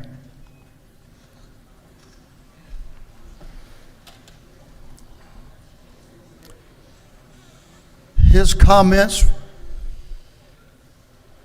impugn the integrity of my dear friend, and we all know they were not true. Speaker Ralston was a man of integrity, a man of service to this state. His reputation will live on in Georgia for years and years to come, for generations, because the policies that he empowered will impact Georgians' lives, and the work of this House will continue that work.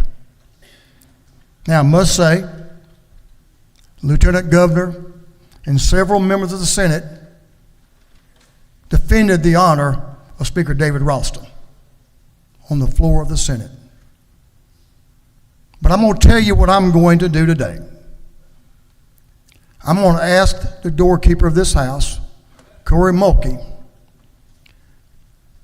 no time in the future will the senator from the 53rd be allowed to come into that anteroom or any property of the Georgia House.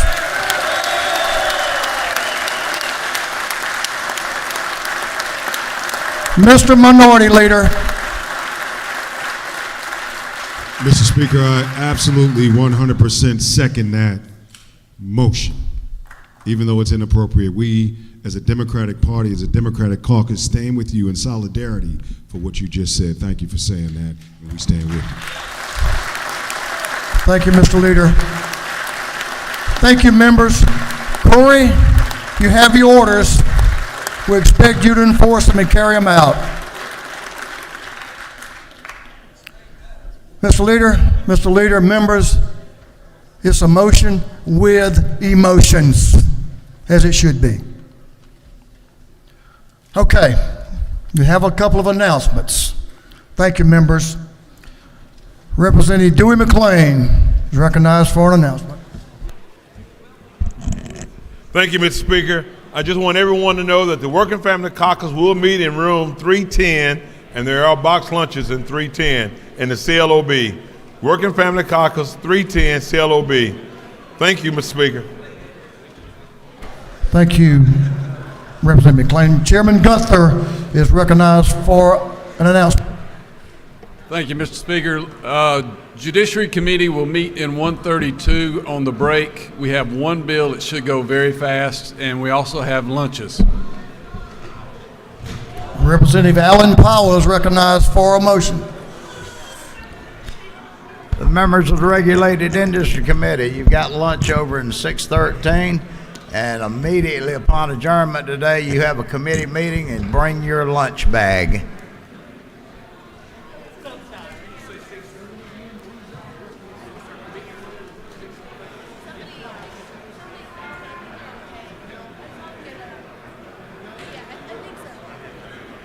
Members, I think they're okay, but we do have EMTs can check them and the doctor today if necessary. Representative Billy Mitchell is recognized for an announcement. The Democratic Caucus will have a brief meeting in room 605. Lunch will be served. Thank you, Mr. Speaker. Members of the House, we will stand in recess until 2:45. 2:45. Excuse me, Chair Lady Cooper needs to make an announcement. I'll have your attention. Chair Lady Cooper. Thank you, Mr. Speaker. Ladies and gentlemen of the House, will you pay attention? If you are on the Committee on Public Health, we will be meeting at 2 o'clock in room 606 of the CLOB. 2 o'clock, that's about in 10 minutes. So we need to have you there. Thank you very much, Mr. Speaker. The House is in recess until 2:45.